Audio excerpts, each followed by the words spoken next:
Sweetheart, I need you to pretend you're my son's wife. Starting right now. Zoe Schuyler's fork froze halfway to her mouth, a perfect twist of pasta suspended in the air. She blinked, certain she'd misheard.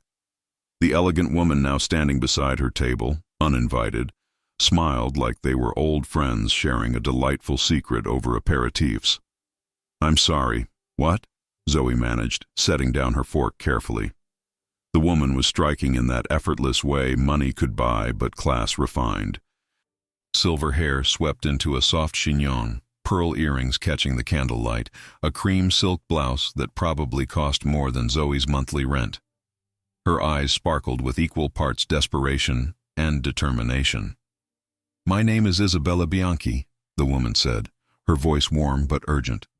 And I know this sounds absolutely insane, but I wouldn't ask if I weren't desperate. She gestured toward a corner table near the windows. That's my son, Marco. And I need you to be his wife for approximately 3 hours. Zoe followed her gesture and immediately understood why her brain had short-circuited. The man sitting alone at the corner table was devastating, tall even while seated, with shoulders that filled out his black suit like it had been tailored by someone who understood exactly what they were working with. Bronze skin that suggested Mediterranean heritage. Dark hair styled back, showing off a face that belonged on magazine covers, sharp jawline accented by a neat beard, brown eyes that were currently staring at his phone with an expression of profound boredom. A gold chain glinted at his throat where his white dress shirt was unbuttoned just enough to be interesting. An expensive watch caught the light when he reached for his wine glass. Everything about him screamed power, money, and a complete lack of patience for whatever he was currently enduring. He was absolutely ridiculously gorgeous, and he looked like he wanted to be literally anywhere else. I don't understand, Zoe said slowly, tearing her eyes away from the man. Why would you need me to... $10,000, Isabella said simply. The number hung in the air between them like a lifeline Zoe hadn't known she was drowning without. $10,000. Her rent increase notice flashed through her mind. The promotion she'd lost last week to someone less qualified but better connected. The stack of bills on her kitchen counter that seemed to multiply every time she looked away. The reason she was sitting in this expensive Italian restaurant in the first place, because after the worst week of her life, she decided she deserved one nice meal before going back to ramen and regret. 10,000, Zoe repeated carefully, to pretend to be your son's wife for 3 hours. Less than 3, actually. We have a lunch meeting with the Castellano family in 90 minutes. Old business associates. Very traditional. Very conservative. Isabella's smile turned slightly conspiratorial. The patriarch believes unmarried men are unstable, unreliable. He's been hesitant to finalize an important business expansion because he thinks Marco lacks the settling influence of a good wife. And you want me to be that wife? I want you to help my son secure a deal he's been working toward for months. And yes, get his family off his back about settling down. Isabella's expression softened. Look, I know this is crazy, but the moment I saw you sitting here, I knew you were perfect. Perfect for what? You don't even know me. I know enough. Isabella gestured toward Zoe's table. You're dining alone, but you're not lonely. You thanked the busboy by name when he refilled your water. You've been savoring every bite of your meal like it matters. And when that rude couple complained about their perfectly fine wine, you rolled your eyes but didn't say anything because you're kind enough not to make the waiter's night worse. Zoe blinked, surprised. She hadn't realized anyone was watching her that closely. You have grace, Isabella continued. Warmth. You're beautiful but not flashy. Poised but genuine. Exactly the kind of woman who would make my son look like he'd finally grown up and chosen well. She paused. And honestly, we're running out of time. The Castellanos are expecting to meet Marco's wife. If he shows up single, we lose the deal. If he shows up with you, we win. Zoe looked past Isabella toward Marco again. He'd looked up from his phone and was now watching them with an expression somewhere between resignation and dread. Their eyes met across the restaurant. He was even more devastating up close to her imagination. Zoe's practical side screamed that this was insane. Dangerous, even. You didn't just agree to play pretend wife to a stranger because his mother offered you money. But her impulsive side, the part of her that had been buried under bills and disappointments and playing it safe, whispered something else entirely. When was the last time she'd done something completely crazy? When was the last time she'd felt anything other than tired? And honestly, he was so beautiful it was almost offensive. What do you say? Isabella pressed gently. Help an old woman save her son from his own stubbornness? Zoe took a breath, made a decision she'd probably regret. One lunch meeting, 3 hours maximum, then I never see you people again. Isabella's smile was radiant. Deal. She pulled out a slim wallet, extracted 5 crisp $100 bills, and placed them on the table. Deposit. The rest after the Castellanos leave happy. Before Zoe could change her mind, Isabella linked their arms and steered her across the restaurant. Marco stood as they approached, and Zoe's breath caught. He was even taller than she'd thought, easily over 6 feet. The suit jacket did nothing to hide the breadth of his shoulders or the obvious strength in his frame. Up close she could see the tiredness around his eyes, the tension in his jaw, and the way he looked at his mother suggested he knew exactly what was happening and was absolutely not pleased about it. Marco, darling, Isabella said brightly. This is Zoe, your wife. Silence crashed over their corner of the restaurant. Marco's brown eyes shifted to Zoe, assessing, careful, with a hint of something that might have been apology. Ma, he said slowly, his voice a deep rumble that did unfortunate things to Zoe's pulse. What did you do? I solved your problem, Isabella replied cheerfully. The Castellanos arrive in 90 minutes. You need a wife. Now you have one. Marco's jaw tightened, a muscle twitching beneath his beard. He looked at Zoe again, this time with something closer to resignation. I'm sorry about this, he said quietly. My mother has no boundaries and an alarming amount of audacity. I'm getting that impression, Zoe replied, surprising herself with how steady her voice sounded.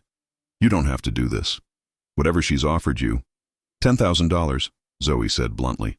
And honestly, after the week I've had, playing pretend wife for a few hours sounds almost relaxing compared to my actual life. Something shifted in his expression. The corner of his mouth twitched. Not quite a smile, but close. Fair enough. He extended his hand. Marco Bianchi. Apparently your husband for the afternoon. Zoe shook his hand, ignoring the way warmth spread up her arm at the contact. Zoe Schuyler. Apparently your impulse decision. This time he did smile, small but genuine. At least you're honest about it. Isabella clapped her hands together. Wonderful. Now we need to get Zoe something more appropriate to wear, brief her on basic family information, and get to the house before the Castellanos arrive. Marco, darling, bring the car around. Zoe and I will settle her bill. Marco looked like he wanted to argue, then thought better of it. He nodded once, grabbed his jacket, and headed for the exit. Zoe watched him go, noting the way every woman in the restaurant tracked his movement. He's really your son, she murmured. Every stubborn, beautiful inch of him, Isabella confirmed proudly. She squeezed Zoe's hand. Thank you for this, truly. I know it's unusual. Unusual is putting it mildly. But I have a good feeling about you two. Isabella's eyes twinkled with something that looked suspiciously like matchmaking glee. A very good feeling. Zoe chose to ignore that particular implication. 20 minutes later, she was in the back of a sleek black Mercedes, sitting next to Isabella while Marco drove. He hadn't said much beyond confirming her address to grab some things, but she felt his attention in the rearview mirror, quick glances, assessing.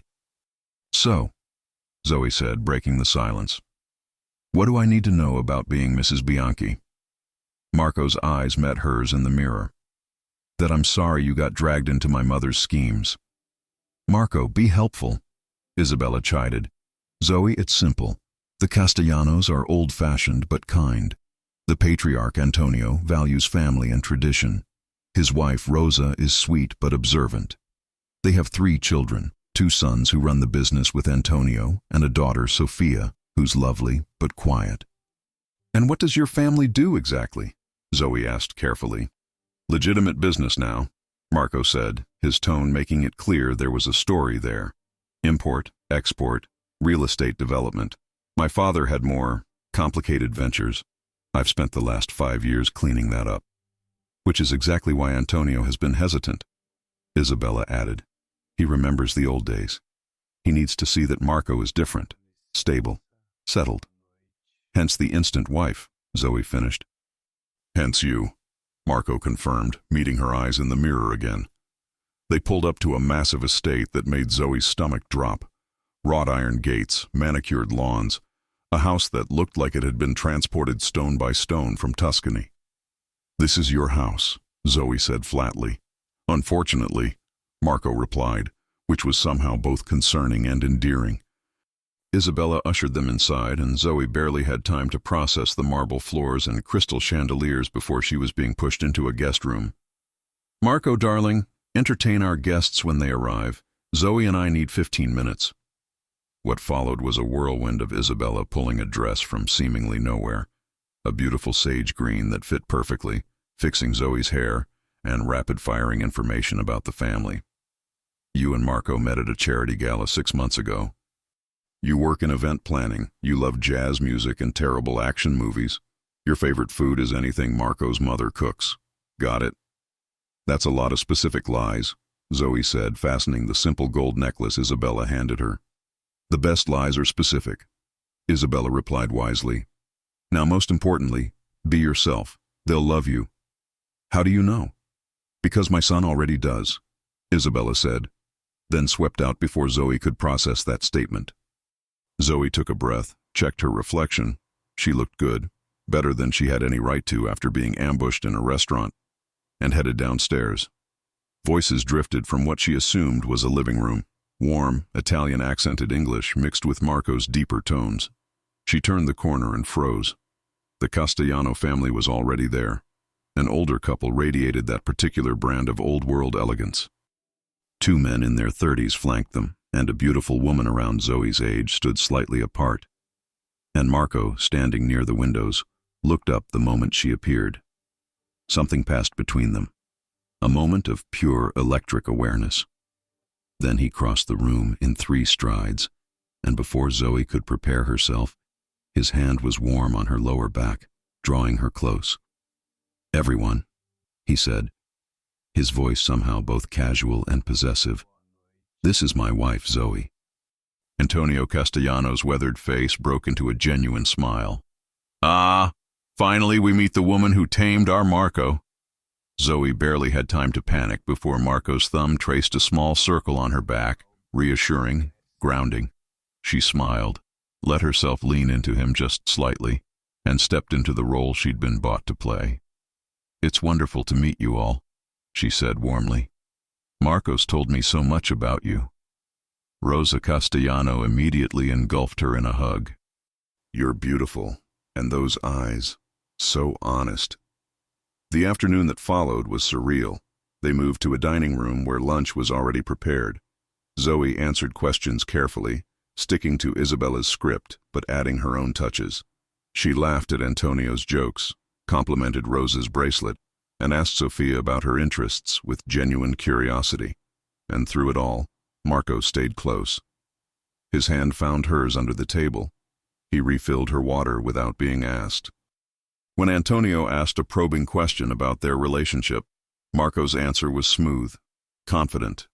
"I knew after our second date," he said, looking at Zoe with an expression that was probably acting, but felt dangerously real. "She laughed at my terrible jokes and called me out when I was being stubborn. I'd never met anyone who treated me like just Marco." Zoe's heart did something complicated in her chest. The afternoon stretched on. Isabella served espresso and biscotti. The men discussed business while Zoe, Rosa, and Sophia talked about everything else. And slowly, Zoe forgot she was performing. These people were genuinely kind. Marco's hand holding hers felt natural. When Isabella caught her eye and smiled, Zoe smiled back without thinking. It was only when the Castellanos were preparing to leave that reality crashed back. Antonio shook Marco's hand firmly. We have a deal, my friend. I'll have the contracts drawn up next week. Marco's relief was palpable. Thank you, Antonio. This means everything. Thank your wife, Antonio said, turning to Zoe. She's exactly what you needed. Don't mess it up. Marco looked at Zoe, something unreadable in his expression. I won't. After a flurry of goodbyes and promises to have them over soon, the Castellanos finally left. The door closed. Silence filled the enormous house. Isabella was grinning like she'd won the lottery. That was perfect, absolutely perfect. Zoe stepped away from Marco, suddenly aware of how close they'd been standing. Well, that was something. You were incredible, Marco said quietly. Seriously, thank you. Isabella pulled out an envelope, handing it to Zoe. The rest as promised, plus a little extra for being brilliant. Zoe took it, the weight of money and unreality heavy in her hand. I should go. Marco will drive you, Isabella insisted. It's the least we can do. The car ride back to her apartment was quieter. Zoe stared out the window, processing what she'd just done. I really am sorry about all of this, Marco said as they pulled up to her building. Don't be. I needed the money. You needed a wife. Everyone wins. She reached for the door handle. Zoe. She looked back. Marco was watching her with that same intense focus from the restaurant. Would you have dinner with me? A real one. No schemes, no family, no performance. Just us. Her heart stuttered. Why? Because you made me laugh today, and I haven't done that in longer than I care to admit. He hesitated. And because I'd like to actually know the woman I just spent 3 hours pretending to be married to. Zoe should say no. This was already complicated enough, but when she looked into his brown eyes, warm and hopeful, and surprisingly vulnerable, she found herself nodding. Okay, one dinner. His smile transformed his entire face. I'll call you. Zoe gave him her number, climbed out of the car, and walked into her building feeling like she'd just made either the best or worst decision of her life. Behind her, Marco sat in the car, watching her disappear inside, already planning when to call. Tomorrow felt too far away, but 3 days felt like playing games. He'd call her in the morning. Inside her apartment, Kelsey took one look at Zoe's face and squealed. Oh my God, what happened to you? Zoe looked at her roommate, at the envelope full of money, at her phone where Marco Bianchi's contact information now lived. I think, she said slowly, I just agreed to something absolutely insane. Good insane or bad insane? Zoe thought about Marco's smile, the way his hand felt on her back, how easily they'd fallen into rhythm together. I have no idea. But somewhere in her chest, something that had been dormant for months was starting to wake up, and it felt dangerously close to hope. Marco called at 8 the next morning. Zoe was still in bed, scrolling through her phone and pretending yesterday hadn't been the strangest day of her life when his name lit up her screen. She stared at it for 3 rings before answering. You said you'd call, she said, instead of hello. I didn't think you meant before I'd had coffee. His laugh was low, warm. I'm impatient when I want something. Is that a problem? Her stomach flipped. Depends on what you want. Coffee with you this morning. There's a place near your apartment that makes the best espresso in the city. Zoe sat up. How do you know where I live? I drove you home yesterday. How do you know there's good coffee near me? I know everything about coffee in this city. It's a problem. A pause. So? Will you have coffee with a man who has obsessive caffeine knowledge? She should say no. Give herself time to think. Process. Instead, she heard herself say, Give me 40 minutes. I'll be outside in 30. He hung up before she could argue. Kelsey appeared in her doorway, hair in a messy bun, clutching a mug of tea. Was that him? How did you... You have that smile. The dangerous one. Kelsey leaned against the doorframe. Be careful, Zoe. Rich, gorgeous guys who hire fake wives don't usually end well. His mother hired me, not him. Even worse. You're dealing with an Italian mama who's clearly scheming. But Kelsey was smiling. Wear the blue sweater. It makes your eyes pop. 28 minutes later, Zoe stepped outside to find Marco leaning against a sleek black car, different from yesterday's Mercedes. This one was a sports car that probably cost more than her yearly salary. He wore dark jeans, a charcoal Henley, and sunglasses that should have looked pretentious but somehow just made him more devastating. "You're early," she said. "Told you, impatient." He opened the passenger door. "Shall we?" The cafe was small, tucked between a bookstore and a dry cleaner. Nothing fancy. Warm brick walls, mismatched furniture, the rich smell of fresh ground beans. "This doesn't seem like your usual scene," Zoe observed as they slid into a corner booth. "What's my usual scene?" "I don't know. Somewhere with a Michelin star and a waiter who judges your wine choices." Marco grinned. "I hate those places. All performance, no substance." He flagged down a server. 2 espressos. "And whatever pastry she wants." "Almond croissant," Zoe said, then paused. "How did you know I'd want pastry?" "You savored every bite of dinner yesterday like it mattered. You're not someone who skips the good parts." The observation felt intimate, personal. Their coffee arrived quickly. Marco watched her take the first sip, waiting. "Okay," Zoe admitted. "This is incredible." "Told you." He relaxed into his seat. "So, Zoe Schuyler, who works in event planning and saves her money for one nice dinner a month. Tell me something real." "That wasn't real. That was the script my mother fed you. I want the truth." Zoe considered him. "What do I get in return?" "Equal exchange. 1 truth for 1 truth." She took another sip. "Fine. I don't work in event planning yet. I want to. I work in HR for a tech company I hate, planning events on the side, saving every penny to start my own business." Marco nodded slowly. "That's why you needed the money." "Part of it. The other part is my landlord raised my rent. I lost a promotion to someone whose only qualification was being the VP's nephew, and I was about to start choosing between electricity and groceries." She met his eyes. "Your turn. What's the real deal with your family business?" His expression shuddered slightly. "My father ran, let's call it a complicated empire. Some of it legitimate, some of it very much not. When he died 5 years ago, I inherited all of it, the good, the bad, and the pieces that kept me up at night. I've spent every day since cleaning it up, legitimizing operations, cutting ties with people who wanted to keep things the old way." "Like who?" "Business partners who thought I was too young, too soft, too American." He turned his coffee cup in slow circles. "They were half right. I am different than my father. I don't want to rule through fear or force. I want to build something clean, something I can be proud of. Is that why the Castellano deal matters so much? Antonio represents the old guard. If he trusts me, others will follow. It's about credibility as much as business." Marco looked up.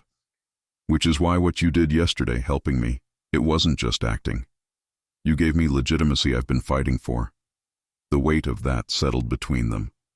"I'm glad I could help," Zoe said quietly, "even if it was weird." Speaking of weird. Marco pulled out his phone, showed her the screen. "My mother texted me 17 times last night." Zoe laughed. "What did she say?" "Mostly variations on, 'She's perfect, don't mess this up. When are you seeing her again? I knew she was the one.'" He scrolled through. "And this morning she sent me a recipe for wedding cake, with the message, 'just in case.'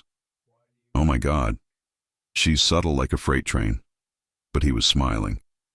"Fair warning, she's probably going to call you. She doesn't have my number.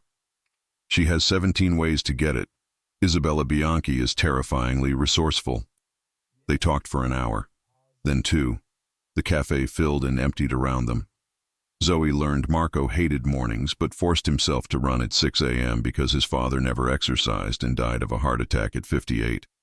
Marco learned Zoe's mother lived 2 states away. Her younger brother was in college and she sent them both money whenever she could. "You take care of everyone," Marco observed. "Someone has to." "Who takes care of you?" The question caught her off guard. "I do." "That sounds lonely." "It's practical." Marco reached across the table, his fingers brushing hers. "What if it didn't have to be either?" Zoe's phone buzzed, shattering the moment. She glanced at the screen and froze. "What's wrong?" Marco asked immediately. "Your mother." Zoe showed him the message. "Darling Zoe, I hope Marco is treating you well. The Castellanos want to have dinner with you both on Friday. Antonio was so charmed. 7 p.m. at Lucia's. I'll text you the address. Wear something lovely. Isabella." "How does she have my number?" Zoe asked. Marco sighed. "Told you. Terrifyingly resourceful." He looked at her carefully. "You don't have to do this again. The deal with Antonio is done. You fulfilled your obligation. How much is she paying this time?" "Zoe, I'm serious.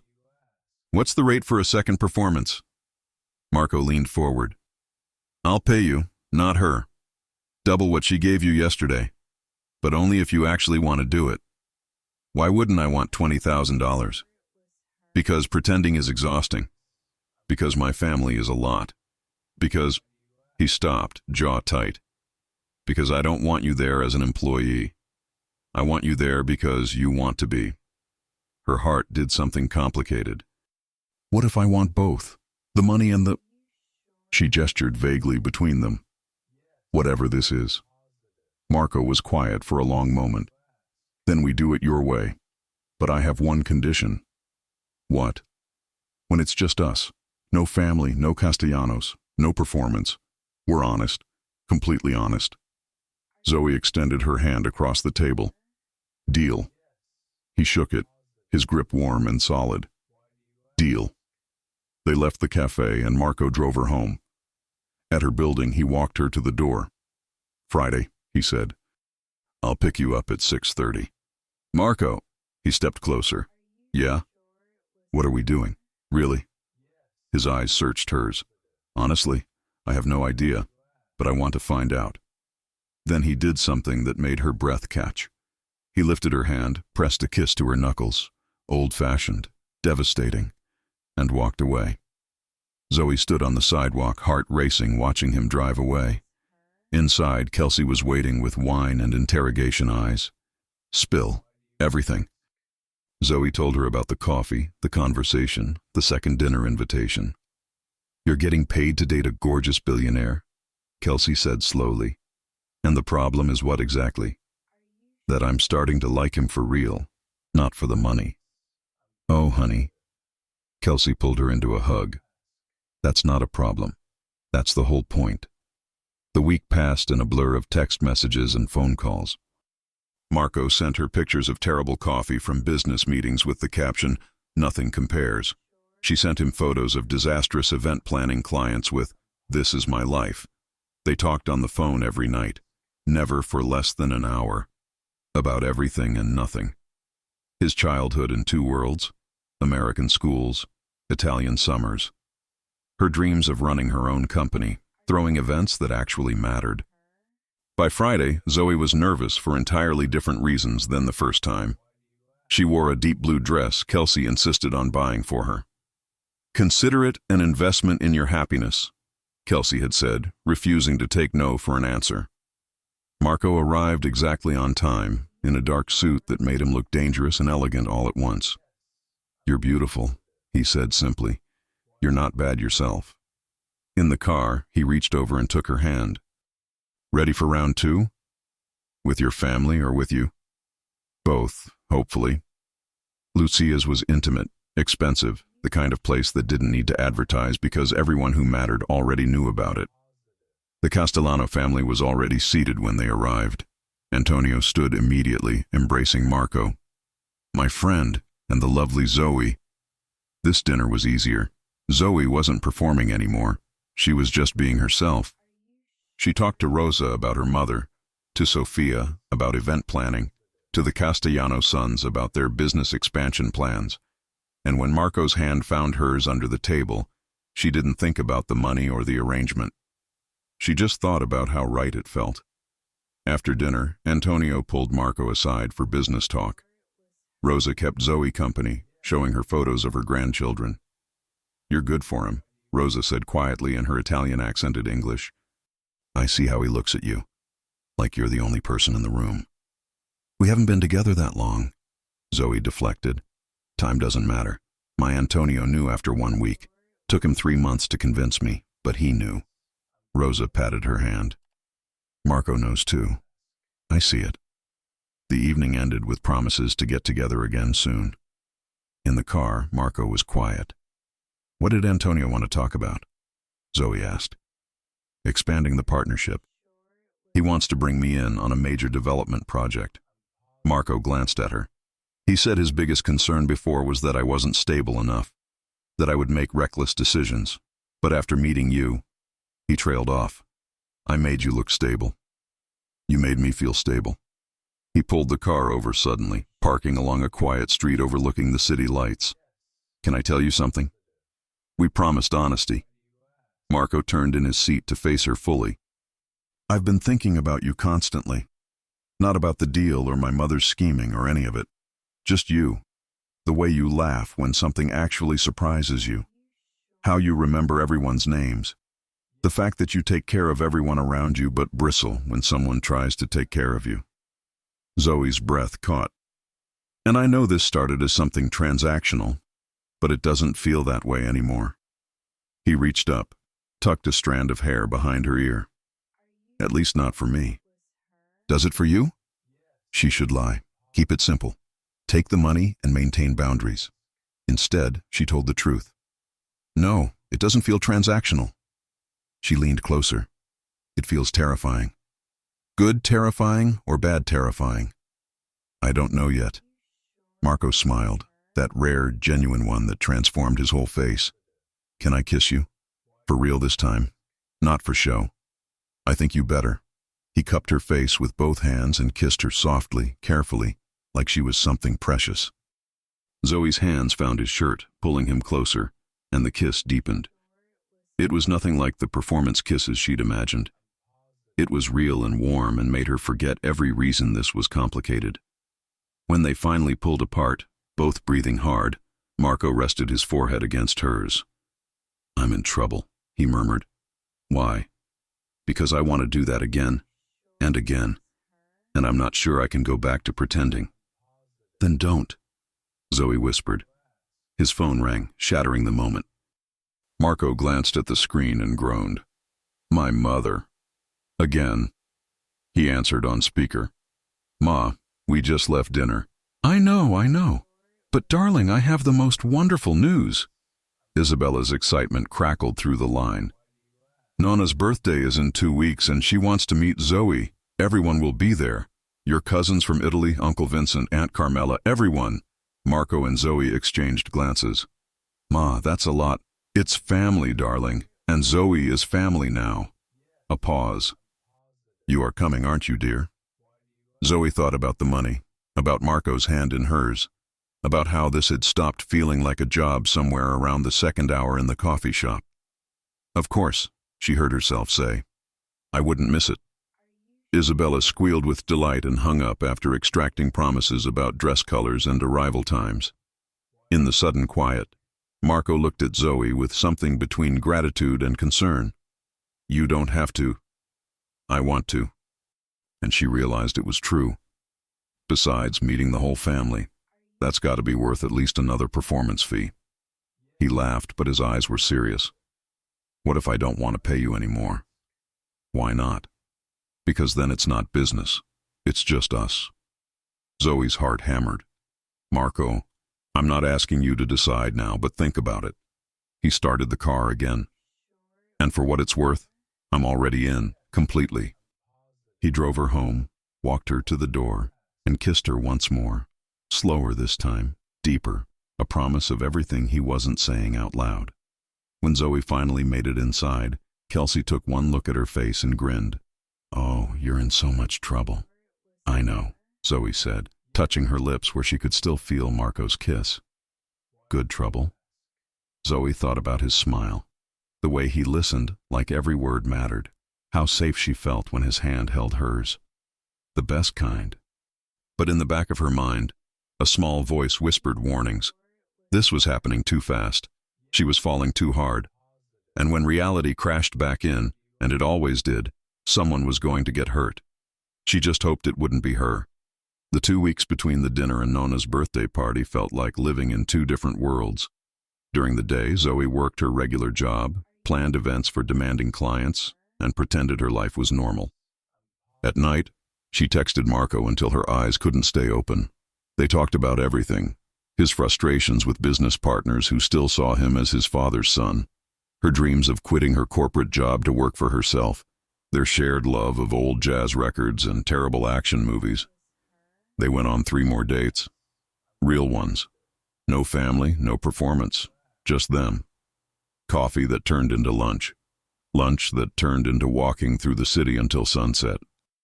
A movie where they barely watched the screen because they were too busy talking in whispers that made the other moviegoers shush them. By the time Nona's party arrived, Zoe had a problem. She was falling for Marco Bianchi, and she had no idea how to stop. "You're panicking," Kelsey observed, watching Zoe try on her 5th dress. "Why are you panicking?" "Because I'm about to meet his entire family. And they think I'm his wife. No, wait. They think I'm his girlfriend now, right? Or are we still pretending to be married? I can't remember what story we're using." "Breathe." Kelsey handed her the emerald green dress. "This one. It's perfect. And you're spiraling because you actually care what they think." "Of course I care. His mother orchestrated this whole thing. His grandmother is turning 90, and apparently there will be 200 people there who all want to judge whether I'm good enough for the golden boy of the Bianchi family." "Zoe." Kelsey grabbed her shoulders. "You are good enough. More than good enough. And if Marco's family can't see that, then they're idiots." Zoe took a shaky breath. "What if I mess up?" "Then you mess up. Welcome to real relationships. They're messy." Kelsey smiled. "Now put on the dress and go meet your future in-laws." The Bianchi estate was transformed. String lights hung from every tree. Tables covered in white linens dotted the expansive lawn. A small band played Italian music near a makeshift dance floor, and everywhere were people. Marco met her at the entrance, looking unfairly gorgeous in a navy suit with no tie, the top buttons of his white shirt undone. "You look terrified," he said, pulling her close. "There are so many people." "I know. My family breeds like rabbits. It's a problem." He kissed her forehead. "But you've already charmed the most important ones. Everyone else is just extra credit. Your 90-year-old grandmother is here. That's not extra credit. That's the final exam." Marco laughed. "Nona will love you. She loves everyone who isn't afraid to eat her cooking and tell her when she's being ridiculous." "Does anyone tell her she's being ridiculous?" "God, no. We all value our lives." He took her hand and led her into the chaos. The next hour was a blur of introductions. Uncle Vincent, who was exactly as loud and enthusiastic as Marco had warned, swept Zoe into a hug that lifted her off her feet. "Finally, a beautiful girl who isn't scared of our Marco." Aunt Carmela was more reserved, studying Zoe with sharp eyes over a glass of wine. "You work in event planning?" "Trying to start my own business," Zoe said carefully. Carmela's expression gave nothing away. "Ambitious. Good. Marco needs someone with spine." Cousins Tony and Gianna were easier. Tony regaled her with embarrassing Marco childhood stories while Gianna rolled her eyes and apologized for her family. "We're a lot. If you run screaming, no one would blame you." "I'm tougher than I look," Zoe replied, making Gianna grin. Then there was Nona. She sat in a throne-like chair on the patio, a tiny woman in black lace who radiated authority despite being 4'0". When Marco brought Zoe over, every conversation nearby died. "Nona," Marco said in Italian, then switched to English. "This is Zoe." Nona's dark eyes, sharp despite her age, examined Zoe from head to toe. Then she said something in rapid Italian that made Marco laugh. "What did she say?" Zoe whispered. "She said you have good hips for babies and intelligent eyes, which is a better combination than the last girl I brought home who had neither." Zoe felt her face heat. "There was a last girl?" "Years ago. Didn't last." Marco's hand found the small of her back. "Nona approves of you. That's all that matters." Nona spoke again, and Marco translated. "She wants to know if you can cook." "I make a decent pasta," Zoe offered. Nona rattled off another string of Italian, accompanied by emphatic hand gestures. Marco's smile widened. She says any idiot can boil pasta. Can you make her Sunday gravy? I don't know what that is. Tomato sauce. But calling it sauce in this family is grounds for disownment. Marco squeezed her waist. Don't worry, she'll teach you.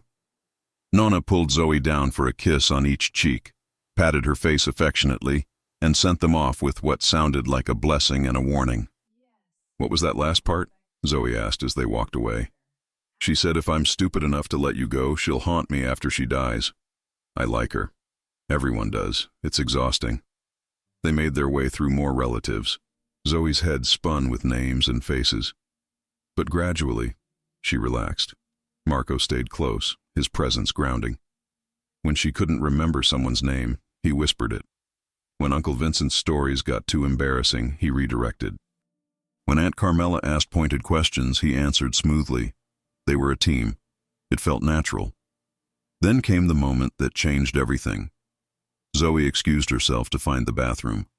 On her way back, she got turned around in the massive house. She was wandering down a hallway hung with family photos when she heard voices in a nearby room. Aunt Carmela's voice, unmistakable. I'm telling you, Isabella, something isn't right. Zoe froze. Carmela, not tonight, Isabella said tiredly. It's Mama's birthday.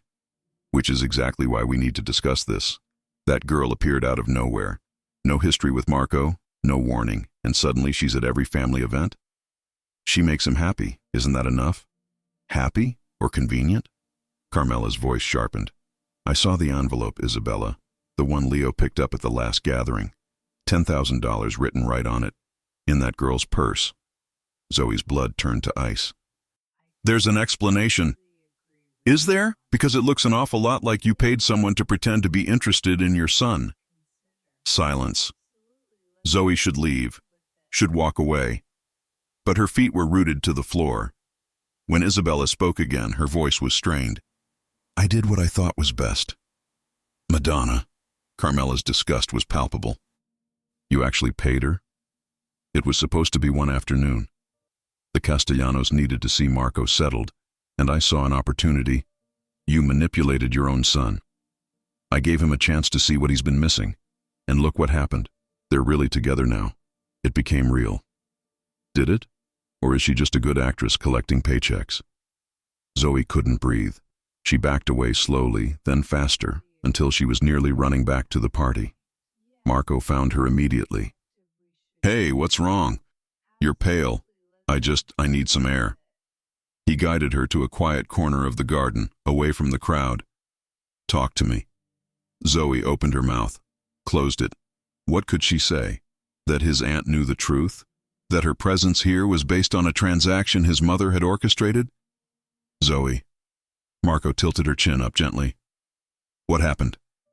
Before she could answer, a small voice interrupted. Zoe! Leo, the 10-year-old son of one of Marco's cousins, ran up with a soccer ball. Want to play? Leo, not now, Marco started. It's okay, Zoe said quickly, grateful for the interruption. Sure, let's play. They spent 20 minutes kicking the ball around with Leo and a handful of other kids. It gave Zoe time to think, to breathe, to plaster on a smile that felt increasingly fragile. When Leo finally ran off to get food, Marco pulled Zoe to a bench. Now, tell me what's going on. I overheard your aunt talking to your mother. Zoe couldn't look at him. She knows about the money, about how we met, all of it. Marco went very still. What did she say? That I'm probably just a good actress, that your mother manipulated you. Zoe forced herself to meet his eyes. Marco, she's not wrong. This did start as a transaction. Maybe she's right to question whether any of it's real. Do you question it? I don't know. The words burst out. I don't know what's real anymore. When I'm with you, it feels real. But then I remember how we started, and I wonder if I'm just playing a role I've gotten too comfortable in. Marco took her hands. Look at me. She did. I don't care how this started. I don't care that my mother paid you or that we met under ridiculous circumstances. His voice was fierce.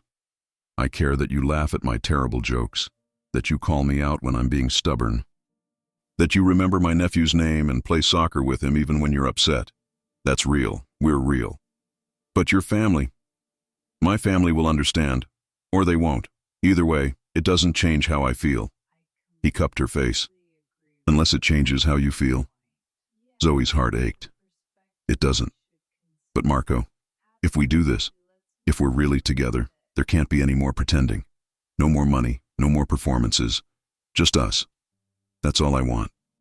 What about the Castellano deal? What about looking stable for your business partners? I'll figure it out. I always do. He kissed her forehead. But I can't figure out how to do this without you. She wanted to believe him. God, she wanted to. But before she could answer, Aunt Carmela appeared on the garden path. Her expression was carefully neutral. Marco, a word. Marco's jaw tightened. Later, Zia. Now. It wasn't a request. He looked at Zoe. I'll be right back. It's fine. Go. She watched him walk away with Carmela, their heads bent in conversation.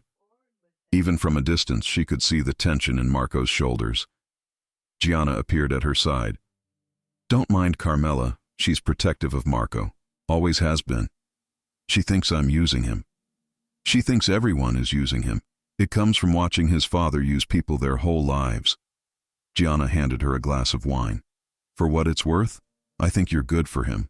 I haven't seen him this happy in years. Even if we started under weird circumstances? Gianna laughed. Honey, this is an Italian family. Everything starts under weird circumstances. My parents met when my mom accidentally hit my dad's car. Uncle Vincent and Aunt Carmela were arranged by their families. Half these marriages started as business deals or family obligations. She clinked her glass against Zoe's. What matters is where you end up, not where you started. The party continued around them. Toasts were made to Nonna, who basked in the attention. Food appeared in endless waves. The band played, and couples danced. Marco found Zoe again as the sun was setting, the garden bathed in golden light and string lights just beginning to glow. Dance with me, he said. I don't know how to dance like this. Good thing I do. He pulled her onto the dance floor, one hand at her waist, the other holding hers. Just follow me. They swayed to the music, and gradually Zoe relaxed into his arms. What did Carmela say? She asked quietly. That she's watching us. That if I get hurt, she'll make sure you regret it. He smiled slightly. And then she said, if you hurt me, it'll mean you're real. Because only real relationships hurt.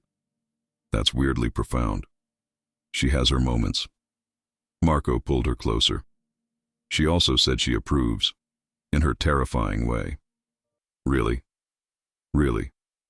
Apparently you passed some test I didn't know you were taking.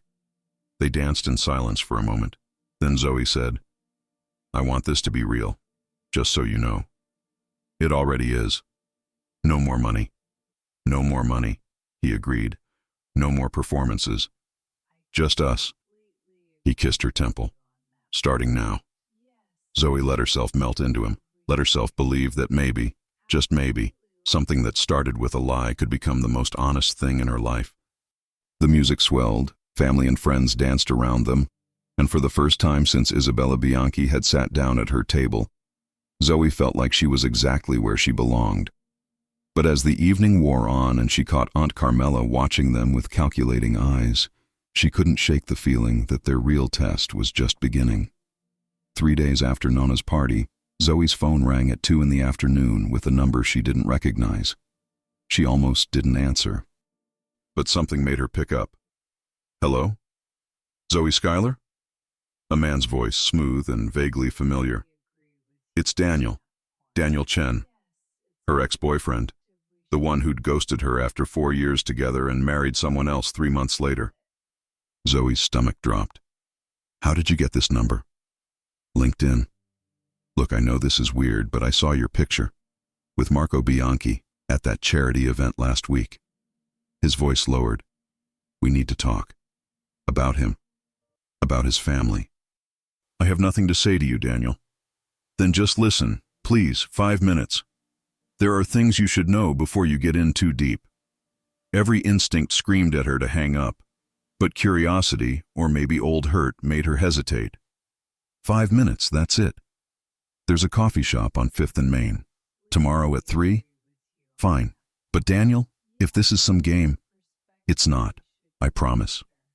He paused. I'm just trying to help. He hung up before she could respond. Zoe stared at her phone, heart racing. She should tell Marco. They'd promised honesty. But what if Daniel actually had information she needed? What if there was something about Marco's world she didn't understand? She decided to meet Daniel first, then tell Marco. No secrets, just delayed transparency. That night, Marco called like he did every evening. They talked about his day, tedious contract negotiations, and hers, a bridezilla client who'd changed the wedding theme for the 4th time. Come over, Marco said suddenly. I'll make us dinner. You can't cook. I can order very expensive takeout and pretend I made it. Zoe laughed despite the knot of anxiety in her stomach. Tempting, but I have an early morning tomorrow. You're working too hard, says the man who just told me he's been in meetings for 12 hours straight. That's different. How? Because I'm thinking about you the whole time, so it doesn't count as work. Her heart squeezed. You're ridiculous. You love it. The scary thing was, she did. After they hung up, Zoe lay in bed, staring at the ceiling. She should cancel with Daniel. This was stupid, reckless. But she didn't cancel. The next day, she left work early and headed to the coffee shop. Daniel was already there, looking exactly as she remembered. Pressed button down, perfectly styled hair, that easy smile that used to make her feel special and now just made her feel tired. Zoe. He stood when she approached. Thanks for coming. She sat without shaking his offered hand. Clock's ticking. What do you want? Daniel had the grace to look uncomfortable. First, I owe you an apology for how things ended. I was a coward. You were an asshole, but that's not news. What's this about Marco? He pulled out his phone, showed her a news article. Do you know what the Bianchi family really is? Zoe scanned the headline. Legacy of violence. The Bianchi Empire's dark past. I know his father was involved in questionable business, she said carefully. Marco's been working to legitimize everything. Has he told you what questionable means? Daniel leaned forward. His father wasn't just a tough businessman, Zoe. The old man had connections to people who didn't negotiate. They intimidated. Marco's trying to distance himself, but do you think his father's former associates are just going to let him walk away clean? That's his father, not him. The apple doesn't fall far from the tree, and even if Marco's trying to go straight, there are people in that world who don't accept no for an answer. Daniel's expression was grave. There are forces at play that you don't understand. Zoe's hands clenched around her coffee cup. Why are you telling me this? Because I care about you, and I don't want to see you get hurt. He reached across the table. You're in over your head with these people. The Bianchis aren't some normal wealthy family. They're connected to a world you don't understand. And you do? My firm represents several families in those circles. I've seen what happens to people who get too close. His voice softened. Come back to your normal life, Zoe. Before it's too late. Zoe pulled her hand away. My normal life? The one where you discarded me like I was nothing? Where I worked myself to exhaustion and still couldn't get ahead? That life? You're angry, I get it. I'm not angry. I'm done. She stood. Marco treats me like I matter. Like I'm worth listening to. Like I'm more than convenient. She grabbed her purse. Whatever information you think you have, whatever warning you're trying to give me, I don't want it. Stay out of my life, Daniel. She walked out before he could respond, heart hammering. But his words stayed with her. Connected to things you don't understand. Was she naive? Was she seeing what she wanted to see in Marco, ignoring red flags because he was gorgeous and attentive and made her feel special? That evening, Marco showed up at her apartment unannounced with Thai food and a grin. Surprise. I know you said you were busy, but I missed you. Kelsey, who'd answered the door, gave Zoe a look that clearly said, you better tell him, before disappearing into her room. They ate on the couch, Marco telling her about Luca's disastrous attempt at online dating. He showed up to the date and she brought her ex-boyfriend, as a just in case. Poor Luca. He's fine. He's already planning date number 2 with someone else. Marco set down his plate, turning to face her. Okay, what's wrong? Nothing's. Zoe, you've barely looked at me since I got here, and you've moved your food around for 10 minutes without eating. What happened? She could lie. Should lie. Instead, she told the truth. My ex called. Daniel. He wanted to meet, to warn me about you, about your family. Marco's entire body went rigid. And you went. I wanted to hear what he had to say. Instead of asking me. His voice was carefully controlled, which somehow was worse than anger. I planned to tell you after. I wanted to know what he knew first. So you could decide if I was worth the risk? Marco stood, pacing. What did he tell you? That my family is dangerous? That I'm connected to people who solve problems through force? That you should run while you still can? Marco. It's all true, by the way. He turned to face her, something raw in his expression. My father was everything Daniel probably said he was. Ruthless when he needed to be. Connected to people who didn't negotiate with contracts. They negotiated with pressure. Zoe's breath caught. I've spent 5 years trying to bury that legacy, legitimizing the business, cutting ties with anyone who wanted to keep operating the old way. It's cost me relationships, partnerships, respect from people who think I'm weak for wanting to build something clean. He stepped closer. But I'm doing it. And I thought, I hoped, you believed in that. In me. I do. Then why didn't you just ask me?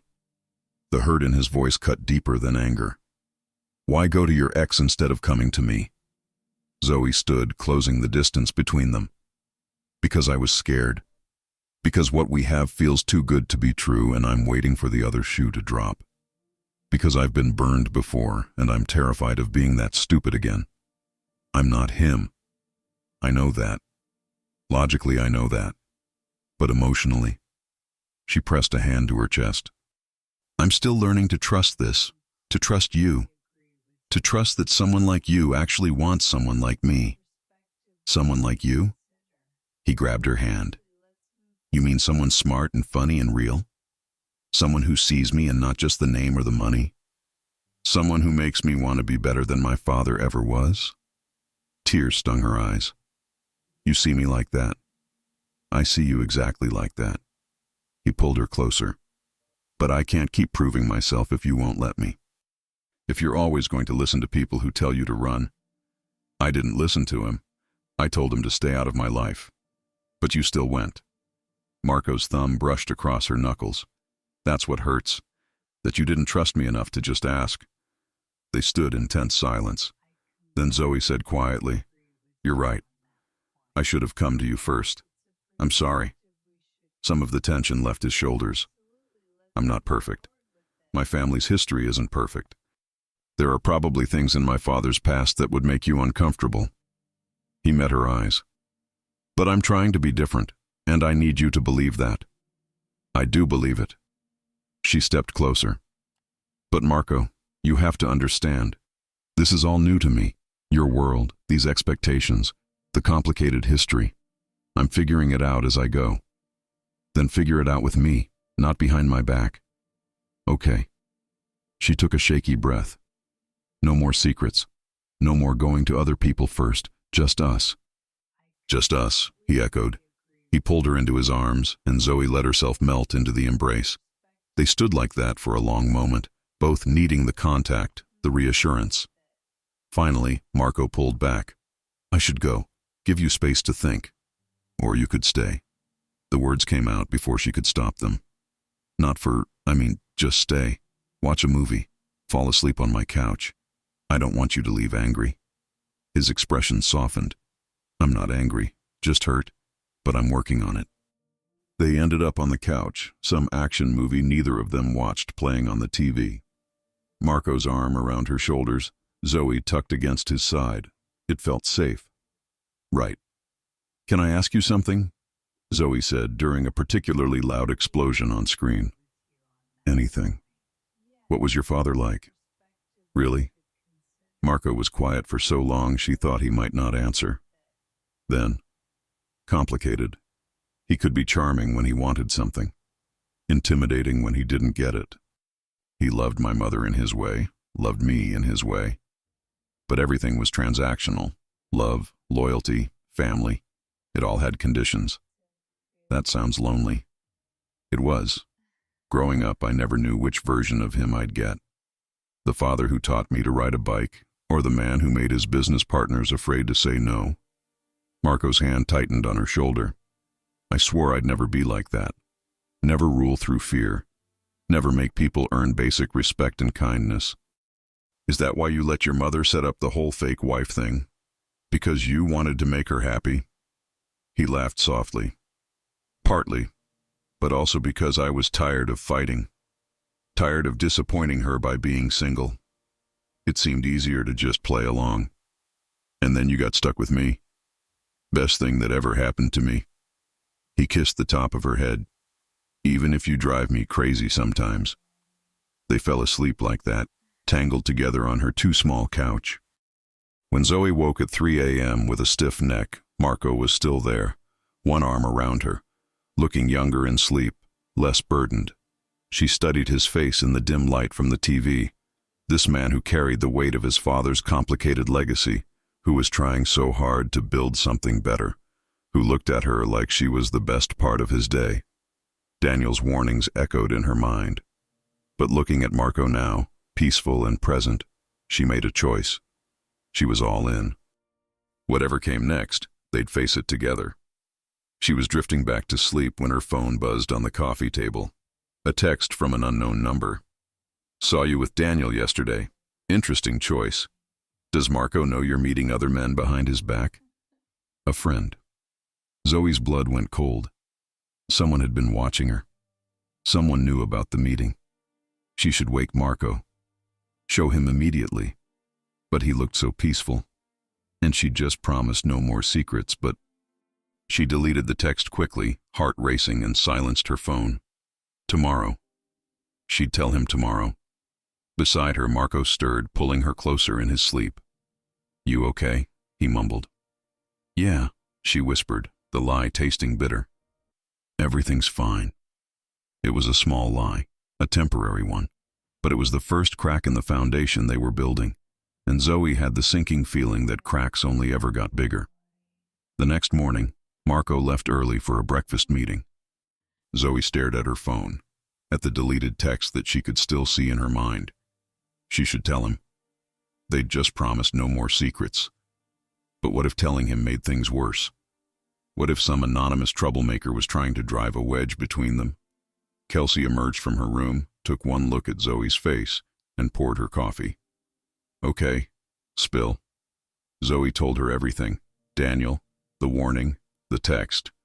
So someone's watching you, Kelsey said slowly.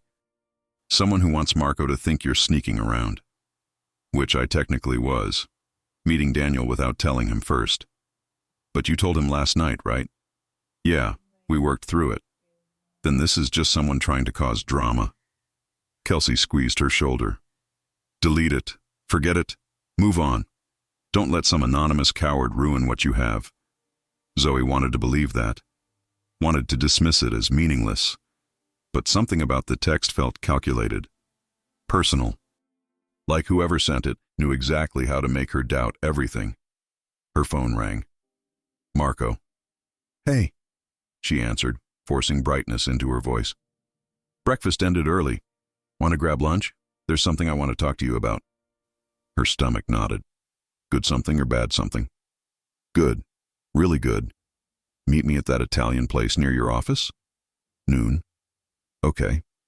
See you then.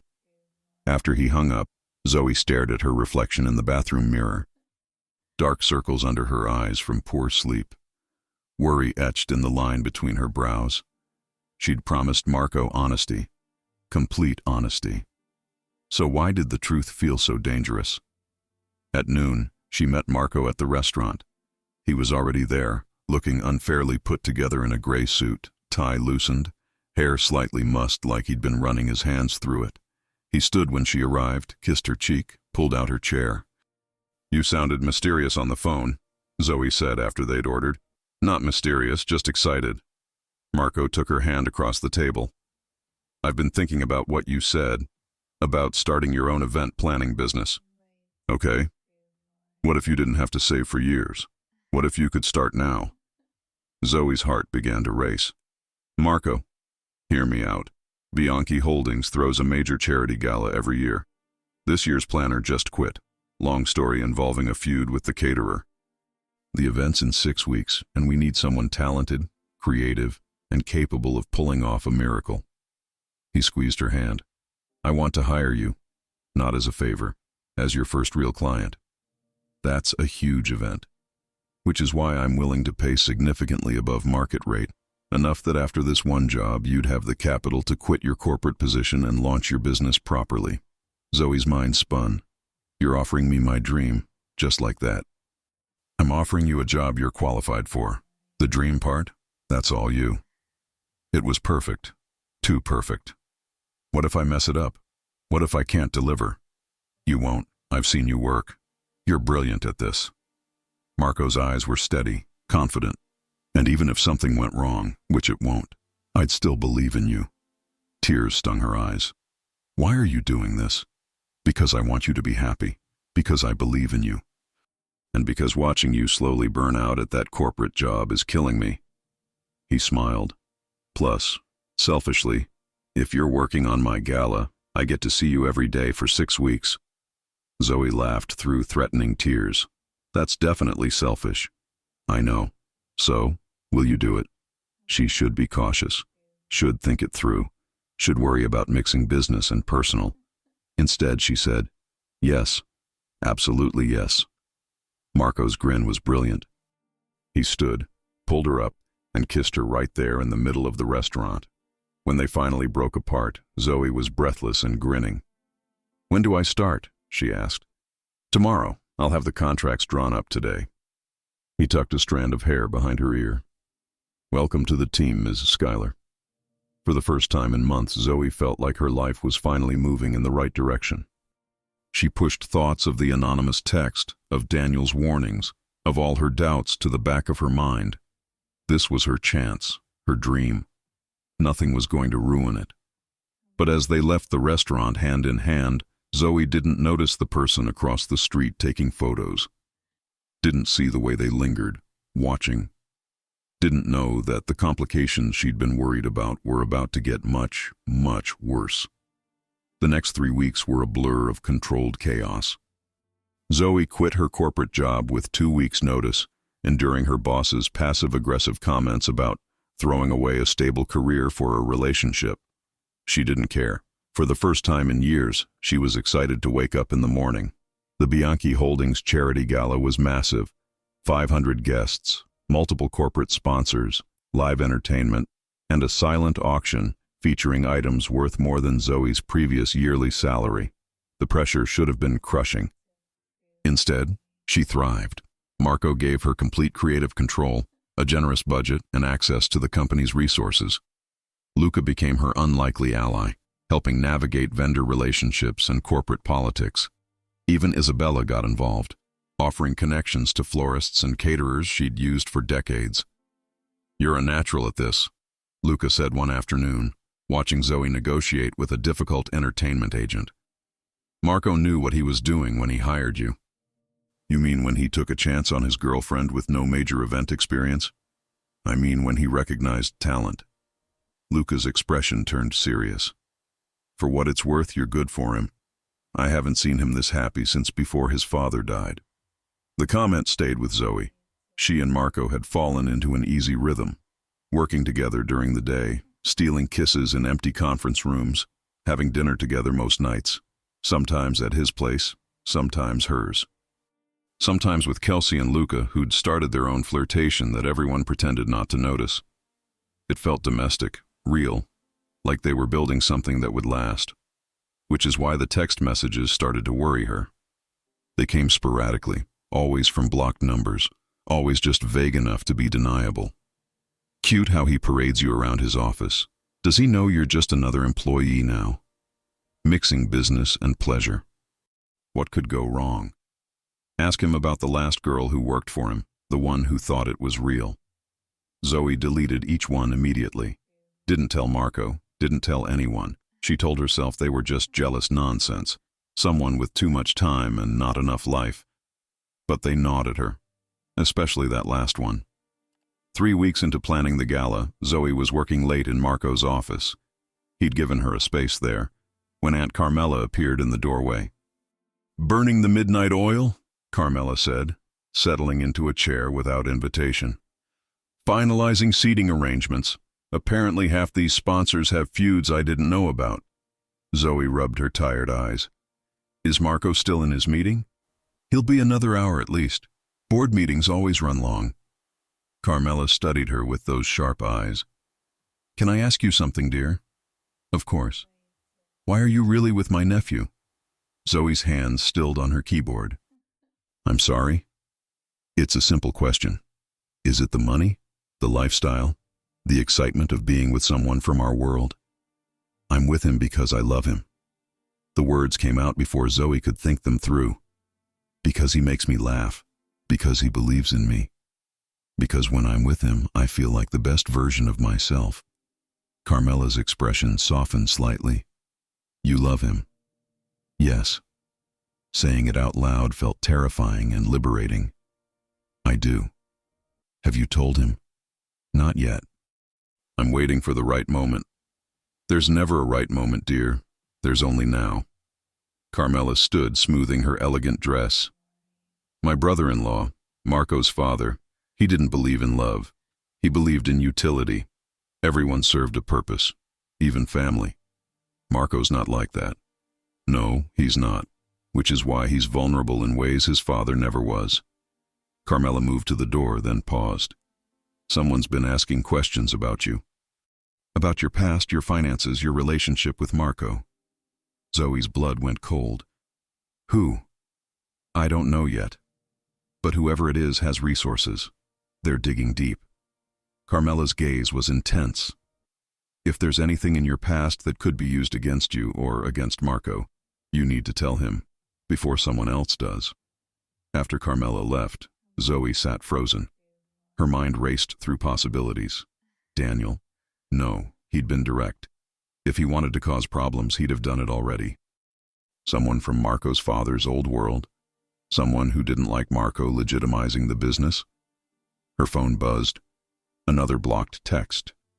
Ask him about Sophia, the last girl who worked for him, the one who thought it was real. Zoe's stomach turned. She grabbed her bag and headed to Marco's office. His meeting had just ended.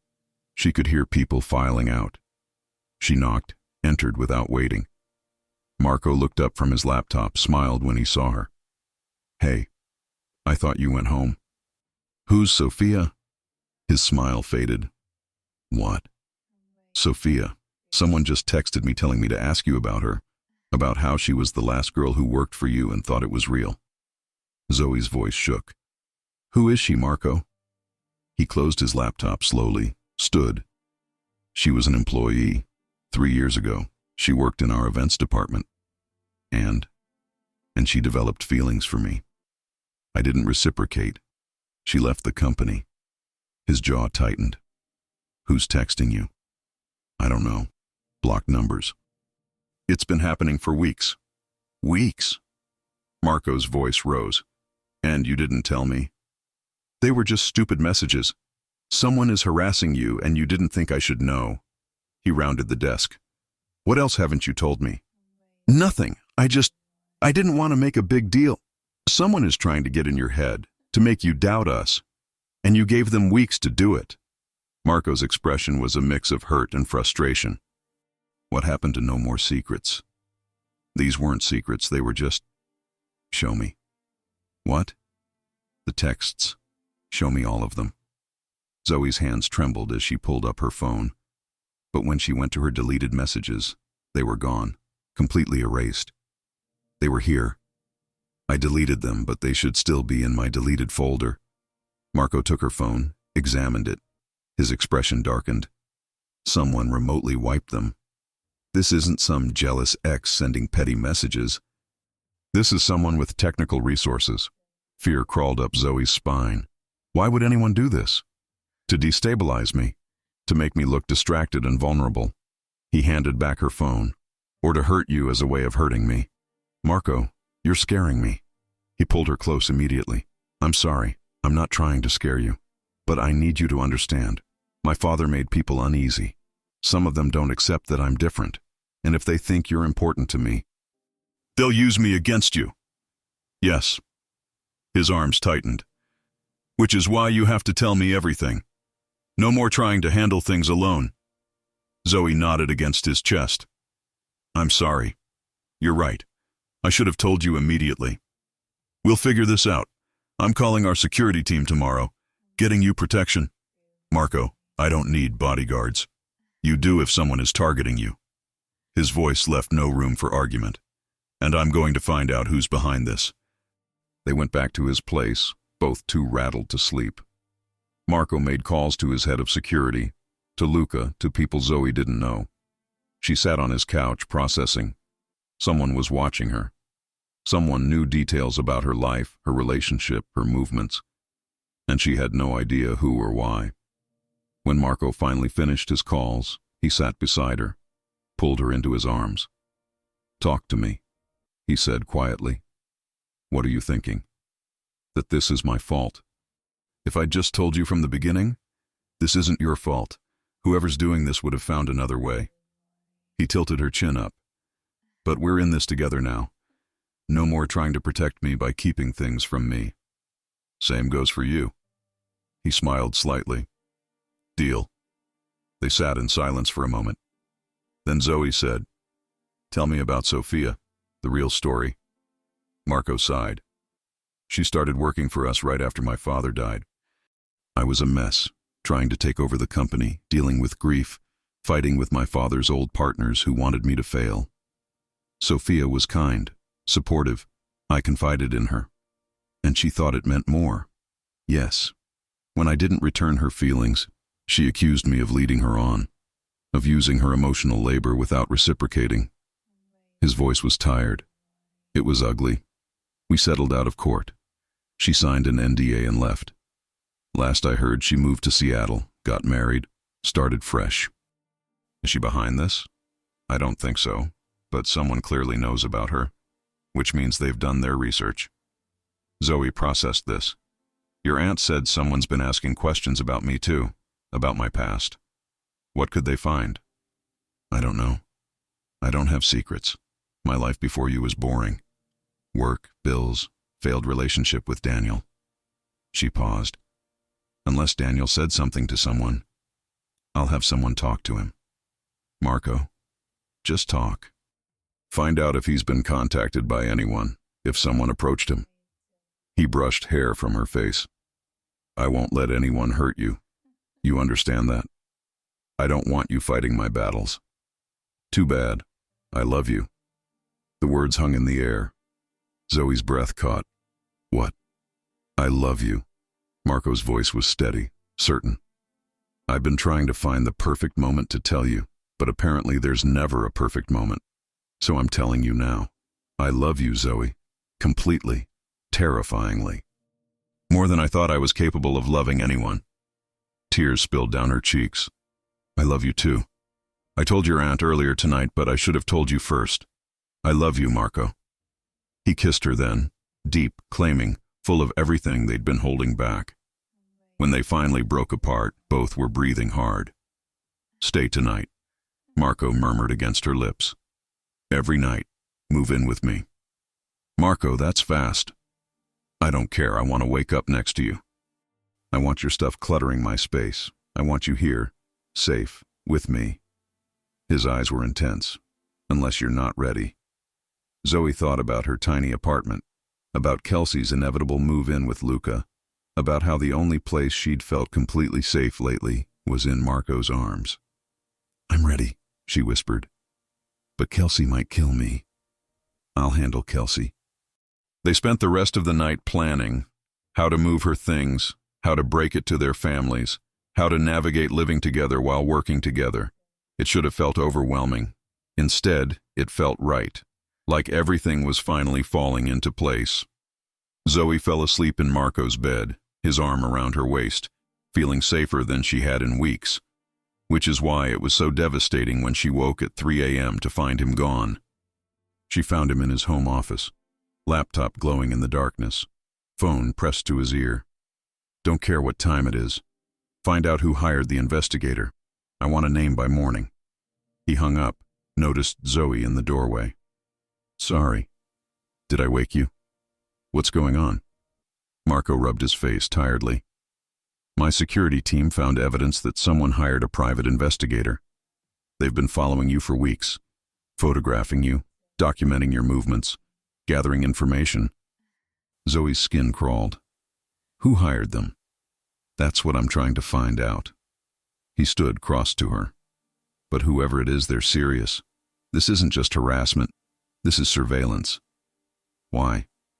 "I don't know yet, but I'm going to find out." He pulled her close. "And I'm going to stop them." Zoe wanted to believe him, wanted to feel safe. But as she looked at the files open on his computer, photos of herself she didn't know existed, leaving her apartment, entering Marco's building, meeting Daniel at that coffee shop, she felt exposed, vulnerable.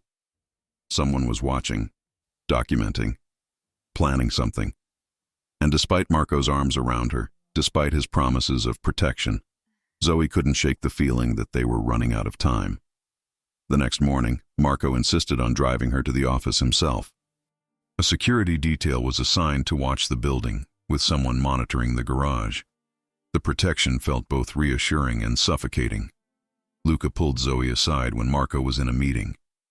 "He's worried about you," Luca said quietly. "I've never seen him like this. Protective to the point of obsession. Someone's been stalking me, Luca. I think concern is justified. I'm not criticizing, just warning you. When Marco loves someone, he becomes intense. He'll do whatever it takes to keep you safe. I can handle intense. Can you handle what comes with it?" Luca's expression was serious. His father had people he loved. He protected them through any means necessary. Sometimes that meant things that weren't exactly above board. Marco's not his father. No, but he's his father's son. And if someone threatens you, I'm not sure there's a line he wouldn't cross. The words stayed with Zoe all day. That evening, as she and Marco reviewed final gala details, she watched him. The way his jaw tightened when his phone buzzed with security updates. The way his hand would find hers, squeeze gently, like he needed to confirm she was still there. He loved her. She didn't doubt that. But what would he do to protect her? And more importantly, what wouldn't he do? She was about to find out, because the next morning, Marco's security team identified who hired the private investigator. And the name changed everything. It was my mother. Marco's voice was flat, emotionless, but Zoe could see the muscle twitching in his jaw, the white-knuckle grip on his phone. "Isabella?" Zoe's mind spun. "Why would your mother hire someone to follow me?" "Not to follow you, to protect you." Marco dropped into his office chair, exhausted. "Apparently she's been having you monitored since Nona's party. When Carmela questioned whether you were genuine, my mother decided to prove you were." Zoe sat down slowly. "She had me investigated. She claims it was for your protection, to make sure no one from my father's old world was targeting you, to document that you weren't being threatened or manipulated." Marco's laugh was bitter. She thought she was helping. Those texts, the harassment, that wasn't her. That's someone else. But her PI might have inadvertently tipped someone off that you were important to me. He looked up, eyes red-rimmed. "I'm so sorry." "My family is overwhelming," Zoe finished. "Intrusive? Absolutely insane? All of the above." Despite everything, Zoe almost laughed. "What did you say to her?" "Things I probably shouldn't have. Luca had to physically stop me from driving to her house at midnight." Marco stood pacing. "She's coming here this morning. To explain herself. To apologize to you." "Marco, I don't need—" "Yes, you do. And she needs to hear what this did. How it made you feel unsafe in your own life." His voice was steel. "She crossed a line. An hour later, Isabella arrived. She looked smaller somehow, older. Her usual confidence dimmed. "Zoe, dear." "Don't." Marco's voice cut through the office. "You don't get to dear her right now." Isabella flinched. She sat in the chair across from Zoe, hands folded in her lap.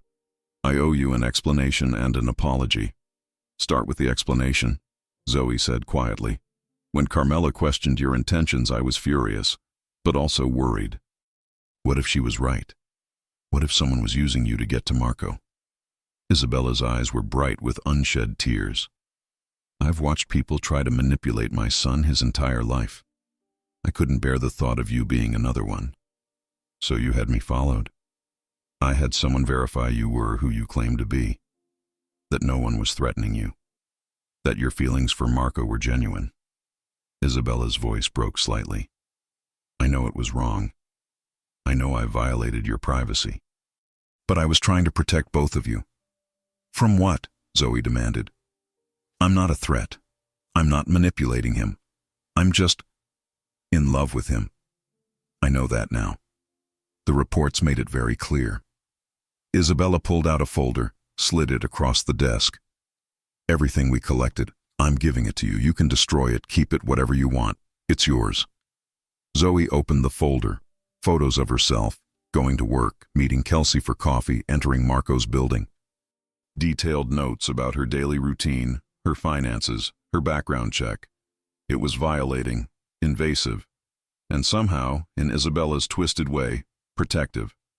"This is insane," Zoe said finally. "You know that, right? This is absolutely insane." "I know.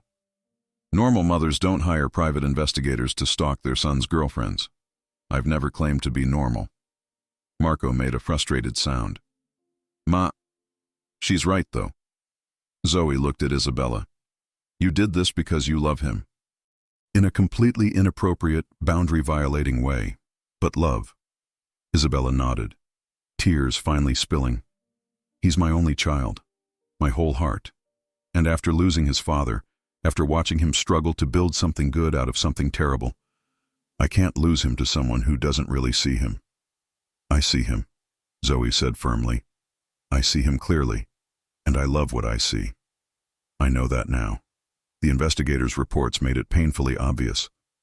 Isabella wiped her eyes. "You have lunch with your mother every Sunday and send her half your paycheck. You work 16-hour days on this gala because you want it to be perfect for Marco, not for yourself. You read the same book 3 times because it's his favorite, trying to understand why he loves it." Her voice softened. "You're real, and you love my son the way he deserves to be loved." Zoe felt her own eyes burning. "Then why does it feel like I'm constantly being tested?" "Because you are. Not by me anymore. I'm done testing. But by this world, by this life, by everyone who wants to use Marco for their own purposes." Isabella leaned forward. "If you're going to be part of this family, you need to understand. People will always question you, always assume you have ulterior motives. It's exhausting and unfair and constant. I can handle it. Can you?" Isabella's gaze was penetrating. "Can you handle photographers following you? Business rivals using you to get to Marco? People from the old world trying to hurt him through you? Because that's what this life means." Zoe looked at Marco. He was watching her with an expression that broke her heart. Hope and fear and love all tangled together. "Yes," she said firmly. "I can handle it, because he's worth it." Marco crossed the room, pulled her into his arms. "You don't have to." "I want to.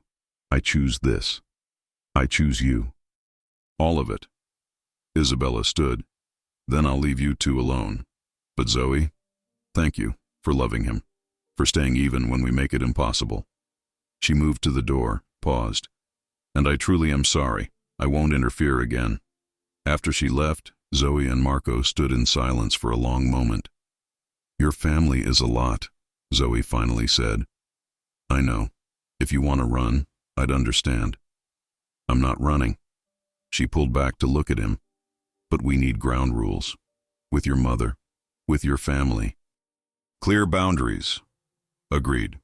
Whatever you need. I need you to trust that I can handle things. Not send your mother or security or anyone to protect me without asking. That's going to be hard for me. I know, but necessary. She kissed him softly. We're partners, Marco. That means you don't get to make all the decisions about my safety or my life. Even if I'm terrified of losing you? Especially then. He nodded slowly. Okay, partners. Equal decision-making. I'll try. That's all I ask. The next week passed in a blur of final gala preparations. The mysterious texter went silent. Isabella's PI had apparently scared them off when they realized someone was watching back. The security detail Marco had assigned followed Zoe discreetly, a constant presence she'd learned to ignore. She gradually relaxed. The gala was in 3 days. Everything was coming together perfectly. Zoe moved the last of her things into Marco's penthouse. Kelsey threw a dramatic goodbye party that was really just an excuse to drink wine and gossip. Luca helped carry boxes and made terrible jokes about Marco finally having to share closet space. It felt like they were building something real, permanent. The night before the gala, Zoe was doing a final walkthrough of the venue when her phone rang. Unknown number. She almost didn't answer, but something made her. Hello? Zoe Schuyler? A woman's voice, professional. This is Amanda Chen. Daniel's wife. Zoe's stomach dropped. Oh, hi. I hope I'm not bothering you, but I think we should talk. About Daniel. About what he told you about Marco Bianchi. I really don't think...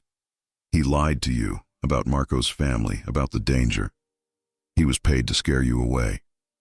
Amanda's voice was tight. I found the bank records. $50,000 deposited 3 weeks ago. I'm leaving him, but I thought you should know the truth. Wait. Someone paid Daniel to warn me off? Yes. And I'm pretty sure I know who, but I need to talk to you in person. Can we meet? Tomorrow, before your event? Zoe's mind raced. Who paid him? Tomorrow, please. I have documents, proof, things you need to see. The line went dead. Zoe stood frozen in the empty ballroom, heart hammering. Someone had paid Daniel to lie to her, to scare her away from Marco. Who and why? She pulled out her phone, started to dial Marco, then stopped. What if this was another trap? Another attempt to destabilize them? She'd meet Amanda first, get the proof, then go to Marco with something concrete. No more secrets, just strategic information gathering. What could go wrong? The next morning, Zoe met Amanda at a quiet cafe across town. Daniel's wife was polished, professional, with the hardened look of someone who'd been disappointed too many times. Thank you for coming, Amanda said, sliding a folder across the table. I'm sorry about all of this. I didn't know what Daniel was involved in until I found these. Zoe opened the folder. Bank statements showing a $50,000 deposit. Email printouts between Daniel and an encrypted email address. Instructions to discourage the Schuyler woman and emphasize family danger. Do you know who sent these? Zoe asked. The emails are encrypted, but I had a tech friend trace them. They originated from a firm that represents several families in... Amanda hesitated. In circles connected to Marco's father's old world. People who worked with the Bianchi family years ago. Zoe's blood went cold. Why would they want me gone? I don't know, but whatever you're involved in with Marco Bianchi, someone powerful wants you out of the picture. Someone with resources and connections. Have you told anyone else about this? Just you. And now I'm deleting everything and pretending I never saw it. I have kids, Zoe. I can't get mixed up in whatever this is. Amanda stood. Be careful. These aren't people who play fair. After Amanda left, Zoe sat with the documents, mind reeling. Someone from the old world. Someone who'd worked with Marco's father. Someone who saw her as a threat. But why? She pulled out her phone to call Marco. Zoe Schuyler. She looked up. A man stood beside her table. Older, silver-haired, wearing an expensive suit. His smile didn't reach his eyes. I'm sorry, do I know you? Not yet, but you should. He sat without invitation. My name is Vincent Castellano, Antonio's brother, and we need to have a very important conversation about your future with Marco Bianchi. Zoe's heart raced. I should call. Please don't. This conversation is better had privately. His voice was steel wrapped in silk. You're a lovely girl, smart, genuine, clearly smitten with young Marco. But you're also a problem. Excuse me? Our families have been negotiating a more comprehensive partnership, one that would be greatly strengthened by a marriage alliance between our children. He smiled coldly. Between Marco and my niece Sofia. Zoe remembered Sofia, quiet, beautiful Sofia Castellano from the dinners. Marco and I are together. For now, but you're a temporary comfort. A distraction. Vincent leaned forward. Marco has responsibilities, to his family, to our business arrangement, to building something that honors his father's memory. We paid Daniel Chen to scare you off thinking you'd see reason. Obviously that didn't work, so now I'm asking directly, how much do you want to disappear quietly? Fury burned through Zoe's shock. I'm not for sale. Everyone's for sale. It's just a matter of price. Not me, and not Marco. She stood, grabbing her bag. Your plan failed. Marco loves me. I love him. And whatever arranged marriage you're planning, he'll never agree to it. Vincent's expression hardened. Then you're putting him in a very difficult position. One that might force us to reconsider our entire business relationship. Millions of dollars, dozens of jobs, his mother's financial security, all at risk because he chose a girl who doesn't understand our world. The words hit like a slap, but Zoe held her ground. If your business relationship depends on controlling his personal life, then maybe it's not worth having. She walked out before he could respond, hands shaking so hard she could barely dial. Marco answered on the first ring. Zoe, what's wrong? Where are you? Office. What happened? I'm coming to you. Right now. We need to talk. She made it to his building in 15 minutes, practically ran to his office. Marco met her at the door, took one look at her face, and pulled her inside. Talk to me. She told him everything. Amanda, the documents, Vincent Castellano's ambush. Marco's expression went from concern to fury to something cold and dangerous. Vincent approached you, directly. He said they want you to marry Sofia, that our relationship is jeopardizing some business deal, that he paid Daniel to scare me off. Son of a bitch. Marco pulled out his phone, dialed. Antonio, we need to talk. Now. Your brother just threatened my girlfriend and admitted to paying someone to harass her. A pause. I don't care about the meeting. Get here. This is more important. He hung up, turned to Zoe. I'm ending this. The Castellano partnership, all of it. If they think they can manipulate me through you, Marco, wait, think about this. There's nothing to think about. They crossed a line. But what if he's right? What if walking away costs your company millions? Costs people their jobs? Then I'll find another way. I always do. He cupped her face. But I won't sacrifice you. Not for any deal, any amount of money, any business relationship. You are more important than all of it. Tears stung her eyes. You'd really give up that much? In a heartbeat. He kissed her softly. You're my priority. Always. A knock interrupted them.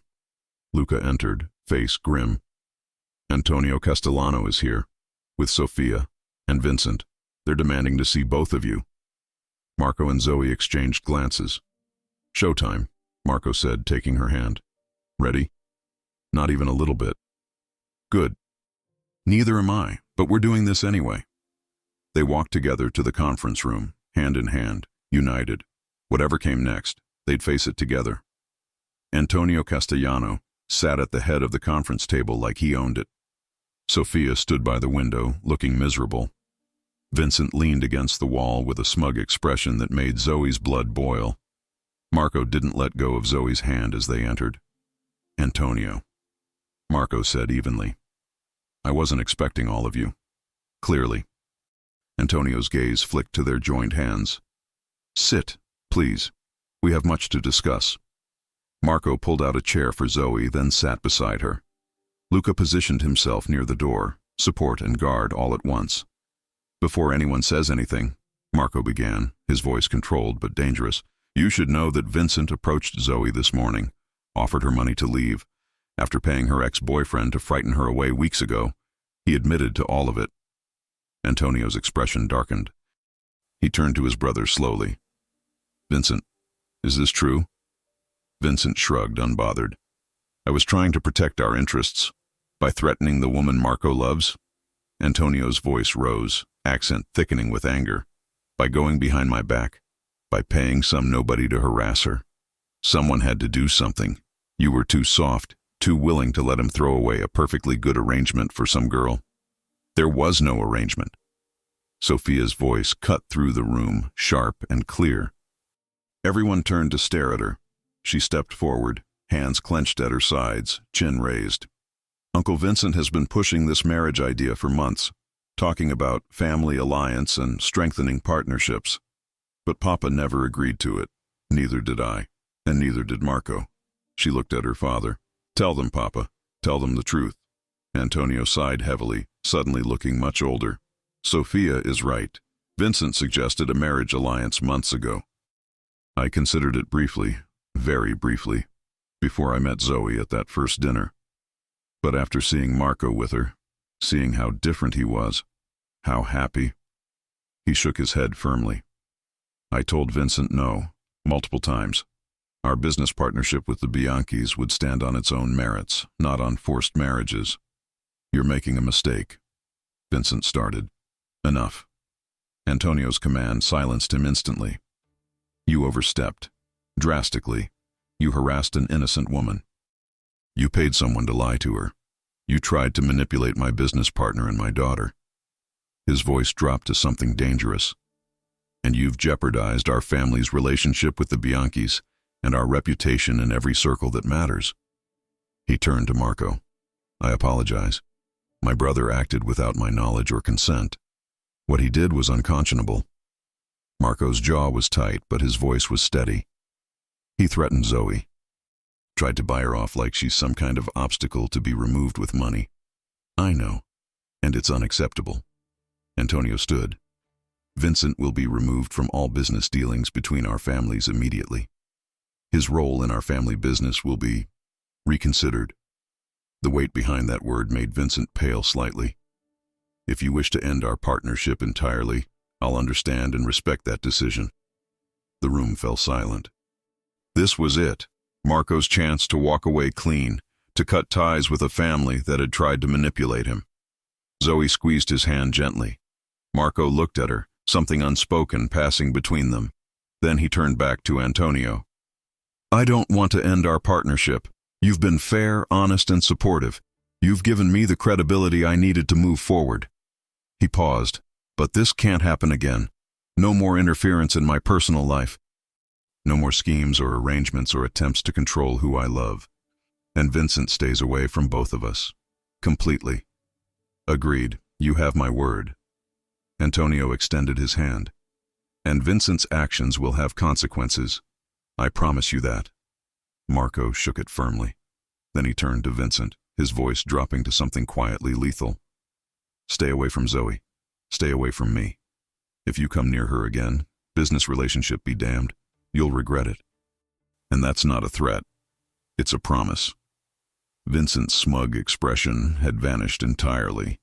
He looked between Marco and Antonio, realized he had no allies left in the room, and nodded once, stiffly. We're done here, Antonio said dismissively, and Vincent left without another word, his shoulders rigid with barely suppressed rage. Sophia approached Zoe hesitantly once her uncle had gone. I'm so sorry. I had no idea Uncle Vincent was doing any of this. If I'd known, I would have stopped him. It's not your fault, Zoe said gently, meaning it. But for what it's worth, I hope you find someone who chooses you freely, really chooses you. Not because of business or family pressure or arrangements. Sophia smiled sadly, but there was warmth in it. Thank you, and I hope Marco knows how lucky he is. He does, Marco said, pulling Zoe closer against his side. Every single day. After the Castellanos left, Antonio clasping Marco's shoulder in a gesture of genuine respect, Sophia giving Zoe a quick, grateful hug. Zoe collapsed into a chair. "That was the most intense thing I've ever experienced," she said. "Welcome to my life," Marco replied, but he was smiling slightly. "It doesn't get less complicated." "Good thing I like complicated." Luca laughed from the doorway. "You two are insane and perfect for each other." He checked his watch. "Also, you have a gala in exactly 6 hours. Might want to start getting ready." Zoe's eyes went wide. "Oh my God, the gala. I completely forgot about the gala." "How do you forget about the event you've been planning for 6 weeks?" Marco asked, amused. "Because I was too busy being threatened by business rivals and defending our relationship." But she was smiling, the tension finally breaking. "Come on. We have work to do." They spent the next few hours in controlled chaos. Final vendor confirmations, last-minute adjustments, Marco getting into his tuxedo while Zoe coordinated with the venue staff via phone. When she finally had a moment to get ready herself, Marco watched her emerge from his bedroom in the floor-length emerald gown she'd chosen weeks ago. He went completely still. "You're staring," she said, adjusting her necklace, her grandmother's pearls, because some things were too important not to wear. "Can't help it. You're the most beautiful woman I've ever seen. You're biased. Extremely. And I don't care." He crossed to her, took her hands. "Thank you." "For what?" "For standing up to Vincent. For not running when things got complicated. For choosing me even when it would have been easier to walk away." "Marco, I mean it. You could have taken his money. Could have decided this was all too much. But you didn't. You fought for us." His eyes were intense. "I will never forget that." She reached up, touched his face gently. "I'll always fight for us. That's what you do when you love someone. I love you too." He kissed her softly. "Now let's go show everyone what we've built together." The gala was everything Zoe had dreamed it would be, and more. The ballroom glowed with soft, elegant lighting. Floral arrangements were perfection. The entertainment was flawless. 500 guests in evening wear mingled, bid on silent auction items, and enjoyed world-class food and music. Every detail she'd obsessed over for 6 weeks came together beautifully. The speeches were moving. The auction raised twice the projected amount. By the end of the night, Marco's company had cemented its reputation not just as legitimate, but as a force for good. During dinner, Marco stood to make a toast. Zoe assumed it was the standard thank you speech to sponsors and guests. She was wrong. "Before we continue with the evening," Marco began, his voice carrying across the ballroom, "I need to say something personal." Zoe's stomach flipped. What was he doing? 6 weeks ago, I hired someone to plan this event. Someone talented, creative, and capable of miracles. His eyes found Zoe's across the room. Someone who took a chance on me and my company when she could have played it safe. Who worked 16-hour days to make tonight perfect. Who believed in what we're building here. He came around the table, and Zoe's breath caught as he knelt beside her chair. But what I didn't expect was that she'd become so much more than an event planner. She'd become my partner, my best friend, the person I want to build a life with. He pulled out a ring box, and the entire ballroom fell silent. "Zoe Schuyler, we started in the most ridiculous way possible. My mother paying you to pretend to be my wife for one afternoon." Soft laughter rippled through the crowd. But somewhere along the way, pretending became the most real thing in my life. Tears were already streaming down Zoe's face. "I love you. I love your determination, your kindness, your refusal to let anyone, including me, push you around. I love how you take care of everyone but hate when people try to take care of you. I love that you make me want to be better than my father, better than anyone expects." His voice cracked slightly. "I can't promise you a simple life. My family's complicated, my past is messy, and there will always be people who question us. But I can promise you'll never doubt how much I love you, how much I choose you, every single day." The room was utterly silent, hundreds of people holding their collective breath. "So, Zoe Schuyler, will you marry me? For real this time?" Zoe couldn't speak, could barely breathe. She pulled him up, cupped his face in her hands, and through her tears, said the only word that mattered. "Yes, yes." Absolutely yes. The ballroom erupted in applause and cheers as Marco slid the ring, a stunning sapphire surrounded by diamonds, onto her finger and kissed her like they were the only two people in the world. When they finally broke apart, both laughing and crying, the celebration was deafening.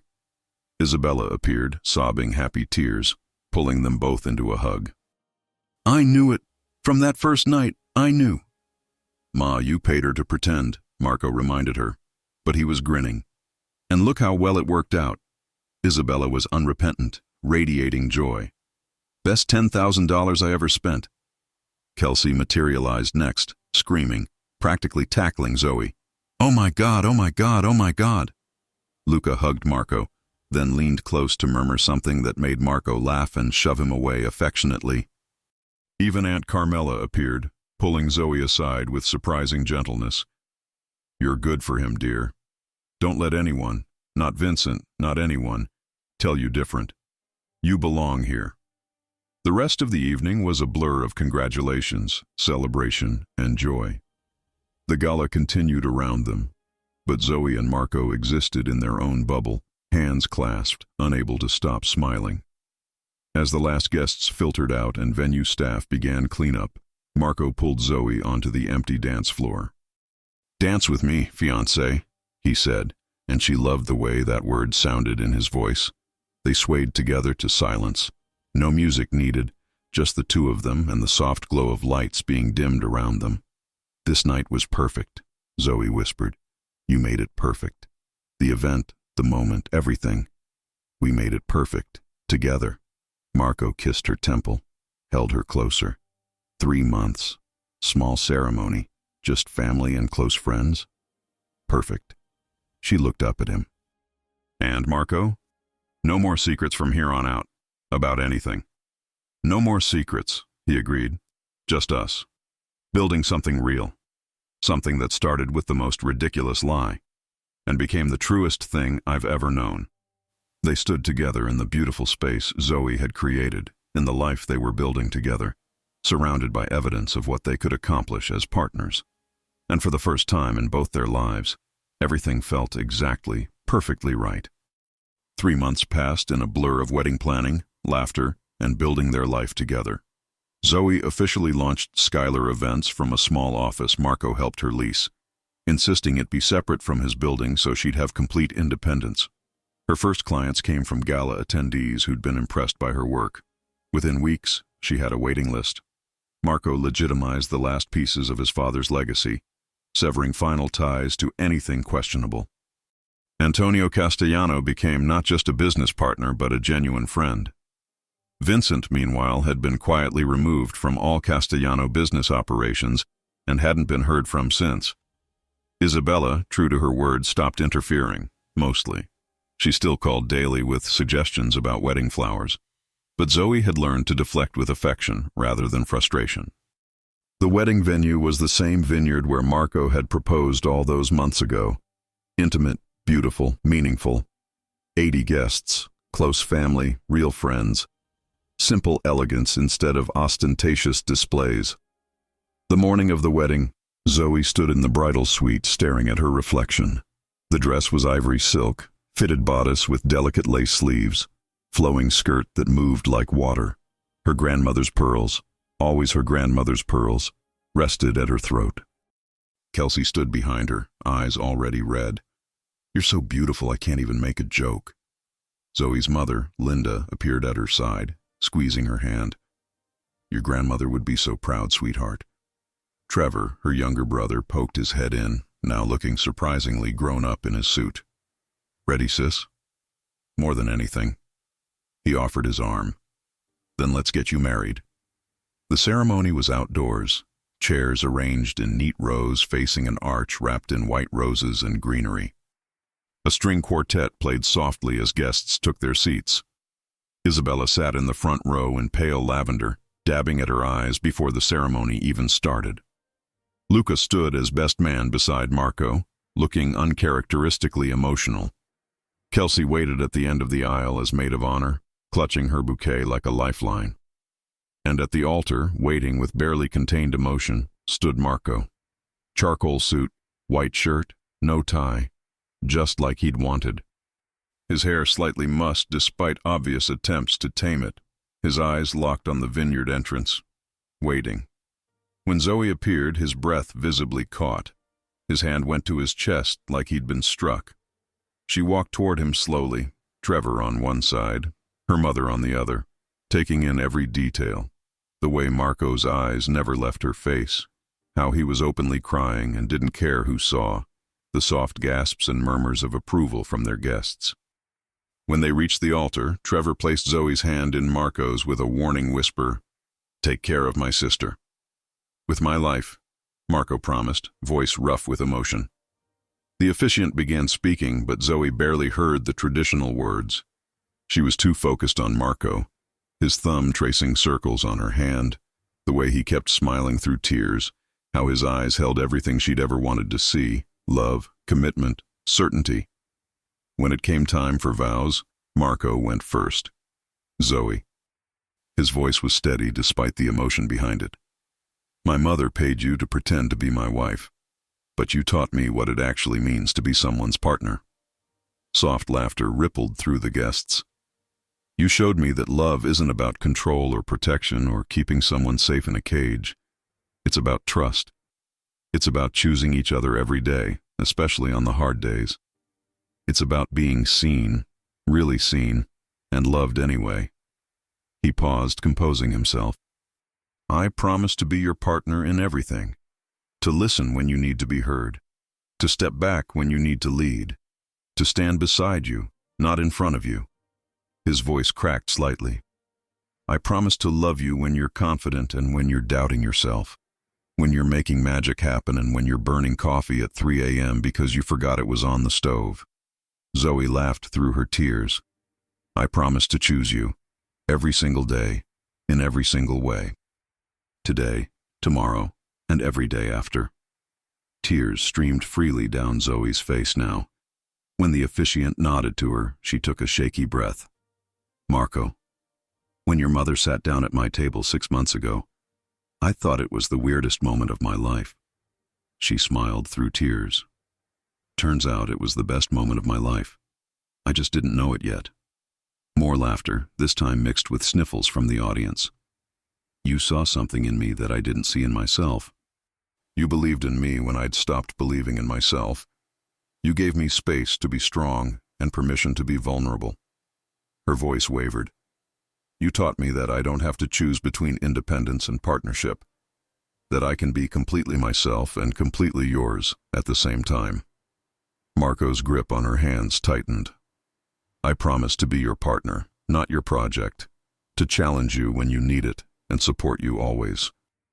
To build dreams with you, weather storms beside you, laugh with you until we can't breathe." She paused, meeting his eyes fully. "I promise to love you, not the image everyone expects, not the name or the legacy, but you. The man who burns coffee and reads the same book 5 times and calls his mother every Sunday even when she drives him crazy. The real Marco. Today, tomorrow, and every day after." The officiant smiled, clearly moved. "By the power vested in me, I now pronounce you husband and wife. You may—" Marco didn't wait. He pulled Zoe into his arms and kissed her deeply, thoroughly, while their guests erupted in applause and cheers. When they finally pulled apart, both were laughing through tears. "I love you, Mrs. Bianchi," Marco whispered. "I love you too, though I'm keeping Skylar professionally. I know, but let me have this moment." They walked back down the aisle hand in hand as the quartet played and their guests stood, applauding. Flower petals rained down around them. Kelsey's doing, definitely. The reception was held in the Vineyards event barn, transformed with string lights, flowers, and an atmosphere of pure joy. Dinner was served. Toasts were made. Uncle Vincent stood first, raising his glass with a grin. To Marco, who finally found someone brave enough to put him in his place. And to Zoe, who apparently has the patience of a saint. We're all still figuring out how she tolerates him. Laughter and applause. Kelsey's toast was equal parts embarrassing stories and genuine emotion. Zoe called me after that first dinner with Marco's family, absolutely convinced she'd made a huge mistake. I told her to trust her gut, Turns out her gut was smarter than both of us. She raised her glass. To trusting your gut, and to love that surprises you. Even Aunt Carmela stood, her voice surprisingly warm. Some love stories start in unusual ways. Mine started with an arrangement between families. I met Vincent at a negotiation table, not a dinner party. But unusual beginnings don't make love less real. Sometimes they make it more precious, because you had to fight for it. She looked at Marco and Zoe with genuine affection. To fighting for love. And winning. The toasts continued.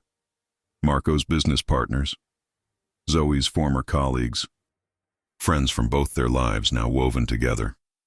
When it was Isabella's turn, she stood with tears already flowing. I did something crazy 6 months ago. I saw a beautiful, graceful woman eating alone, and I had a feeling. So I sat down and made her the most ridiculous offer imaginable. She smiled at Zoe. I don't know if it was intuition or desperation or divine intervention, but I know it was the best decision I ever made. Not for me, but for my son. Because you gave him something I never could. A partner who sees him, not the legacy. Someone who chose him freely, not out of obligation. Her voice broke. Thank you for loving my boy, and thank you for letting me be part of this beautiful story. There wasn't a dry eye in the room. The first dance was to an old jazz standard Marco had played for Zoe months ago during one of their late-night conversations. They swayed together, unbothered by the crowd watching, focused only on each other. What are you thinking? Zoe asked softly. That I want to remember this exact moment forever. You in my arms, our family and friends around us, knowing that tomorrow we get to wake up and do this all over again. Do what? Choose each other. She rested her head against his chest, let the music and his heartbeat surround her. Best choice I ever made. Mine too. The evening continued with dancing, laughter, and joy. At one point, Zoe found herself swept into a dance with Uncle Vincent, who told her stories about young Marco that made her laugh until she cried. Marco danced with Isabella, who whispered something that made him hug her tightly. Luca and Kelsey slow danced, trying to pretend it wasn't significant when everyone could see it absolutely was. As the night wound down and guests began to leave, Marco and Zoe stood by the exit, thanking everyone for coming. Antonio Castellano embraced them both. You've built something good here, both of you. Don't let anyone tell you otherwise. Sophia hugged Zoe tightly. I'm so happy for you. This is what it's supposed to look like. You'll find it too, Zoe assured her. I hope so. Finally, it was just family left. Isabella, Vincent, Carmela, Luca, Kelsey, Linda, Trevor. They stood together in the vineyard under the stars, sharing one last glass of wine. To new beginnings, Isabella toasted. To family, the one you're born into and the one you choose, Luca added. To love that survives absolutely everything, Kelsey said, squeezing Zoe's hand. They clinked glasses, and in that moment, surrounded by the people they loved most, Zoe felt something settle in her chest. This was home, not a place, but these people, this love, this life they'd built together through chaos and comedy and choosing each other again and again. Marco pulled her aside as the family began to disperse, leading her to a quiet corner of the vineyard where they could see the stars. Happy? He asked, deliriously. No regrets? Not a single one. She turned in his arms. Do you ever think about that first night, when your mother ambushed me? All the time. Do you think we would have met without her interference? Marco considered. Probably not. We moved in different worlds. I would have stayed closed off, convinced I didn't have time for relationships. You would have kept working yourself to exhaustion, too practical to take chances on anything that seemed too good to be true. So we owe her everything. Don't tell her that. She'll never let us forget it. Zoe laughed. True. She's already taking credit for our entire happiness. She kind of deserves it, though. Marco pulled her closer. 6 months ago, I was miserable, alone. Convinced I'd never find someone who wanted me and not just what I represented. Then my mother hatched her ridiculous scheme and you walked into my life. Best worst idea ever. Exactly. He kissed her softly, then more deeply. Thank you for being crazy enough to say yes that night. Thank you for being worth the risk. They stood together under the stars, at the place where he'd first asked her to be his for real. Now bound together legally and emotionally and completely. Ready to start our honeymoon? Marco asked. Where are we going again? Italy. 2 weeks. Just you and me and no obligations. Sounds perfect. He took her hand, led her toward the car, waiting to take them to the airport. But before they reached it, Zoe stopped, pulled him around to face her. Marco? Yeah? I just want to say it one more time. I love you, the real you, and I'm so glad your mother is completely insane. He laughed, that full, genuine laugh she loved. I love you too. And yeah, my mother's insanity worked out pretty well for us. They drove away from the vineyard as the stars came out fully, heading toward their honeymoon and their future, and a lifetime of choosing each other. Behind them, Isabella stood with Vincent and Carmela, watching the car disappear. They're perfect together, Carmela said. I know, Isabella replied, smiling through happy tears. You got lucky, Isabella, Vincent said. That scheme could have gone very wrong. It wasn't luck. It was instinct. She looked at her brother and sister-in-law. And love. Sometimes you have to take a crazy chance on love. Speaking of crazy chances, Carmela said thoughtfully, watching Luca and Kelsey say goodbye by their cars, clearly not wanting to part. Do you think... Isabella's eyes sparkled with familiar mischief. Let's give them a few months. Let them figure it out on their own first. And if they don't? Vincent asked, already knowing the answer. Then I'll help, Isabella said sweetly. After all, I'm currently undefeated. 1 year later, Zoe sat in the same restaurant where it all began, waiting for her order. It had been exactly 18 months since Isabella Bianchi had sat down across from her with an impossible proposition. This seat taken. She looked up, smiling. Marco stood there, holding their 6-month-old daughter, Lucia. Always for you two. He slid into the booth, settling the baby in his lap. Lucia grabbed at his tie with chubby fingers, and he let her, completely unbothered. Your mother texted. She's on her way. Says she has very important news. Zoe made air quotes. Let me guess. She's starting a matchmaking service? Marco, don't give her ideas. With her success rate, she'd make a fortune. As if summoned, Isabella swept into the restaurant, immediately making a beeline for their table. She scooped up Lucia, cooing in Italian, pressing kisses to the baby's face. Once she'd settled in, Marco gave her a look. So, what's the emergency? Isabella's eyes sparkled with barely contained mischief. I was having lunch here last week, and I saw the most lovely young woman eating alone. Very professional, very kind to the staff, and I thought, Ma, no, Marco, darling, Luca really needs... Absolutely not. You're not doing this again. But Isabella was already waving to someone across the restaurant. A dark-haired woman in a police uniform approached hesitantly, looking confused but curious. Zoe, Marco, this is Detective Sarah Mitchell. Sarah, these are my son and daughter-in-law. They have a wonderful story about how they met that I was just telling you about. Zoe caught Marco's eye. He was trying not to laugh. Here we go again, Zoe murmured. Should we warn her? Marco whispered back. They watched as Isabella launched into her matchmaking spiel, as the detective's expression shifted from confusion to intrigue, as Luca, summoned by Isabella via text, no doubt, walked through the door looking resigned to his fate.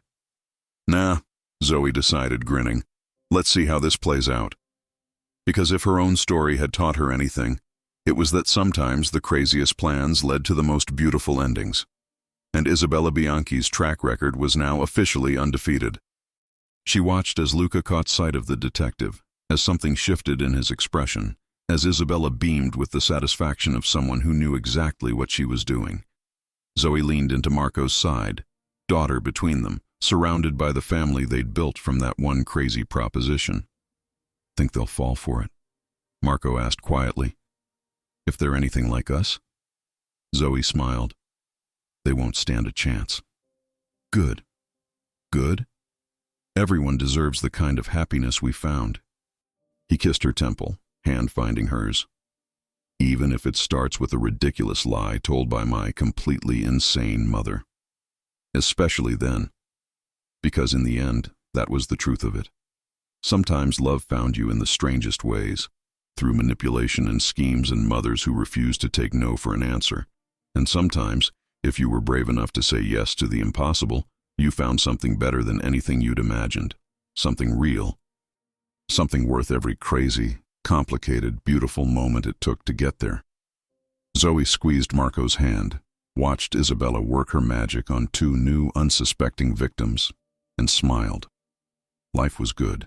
Love was real. And somewhere in the universe, Fate and Isabella Bianchi were high-fiving,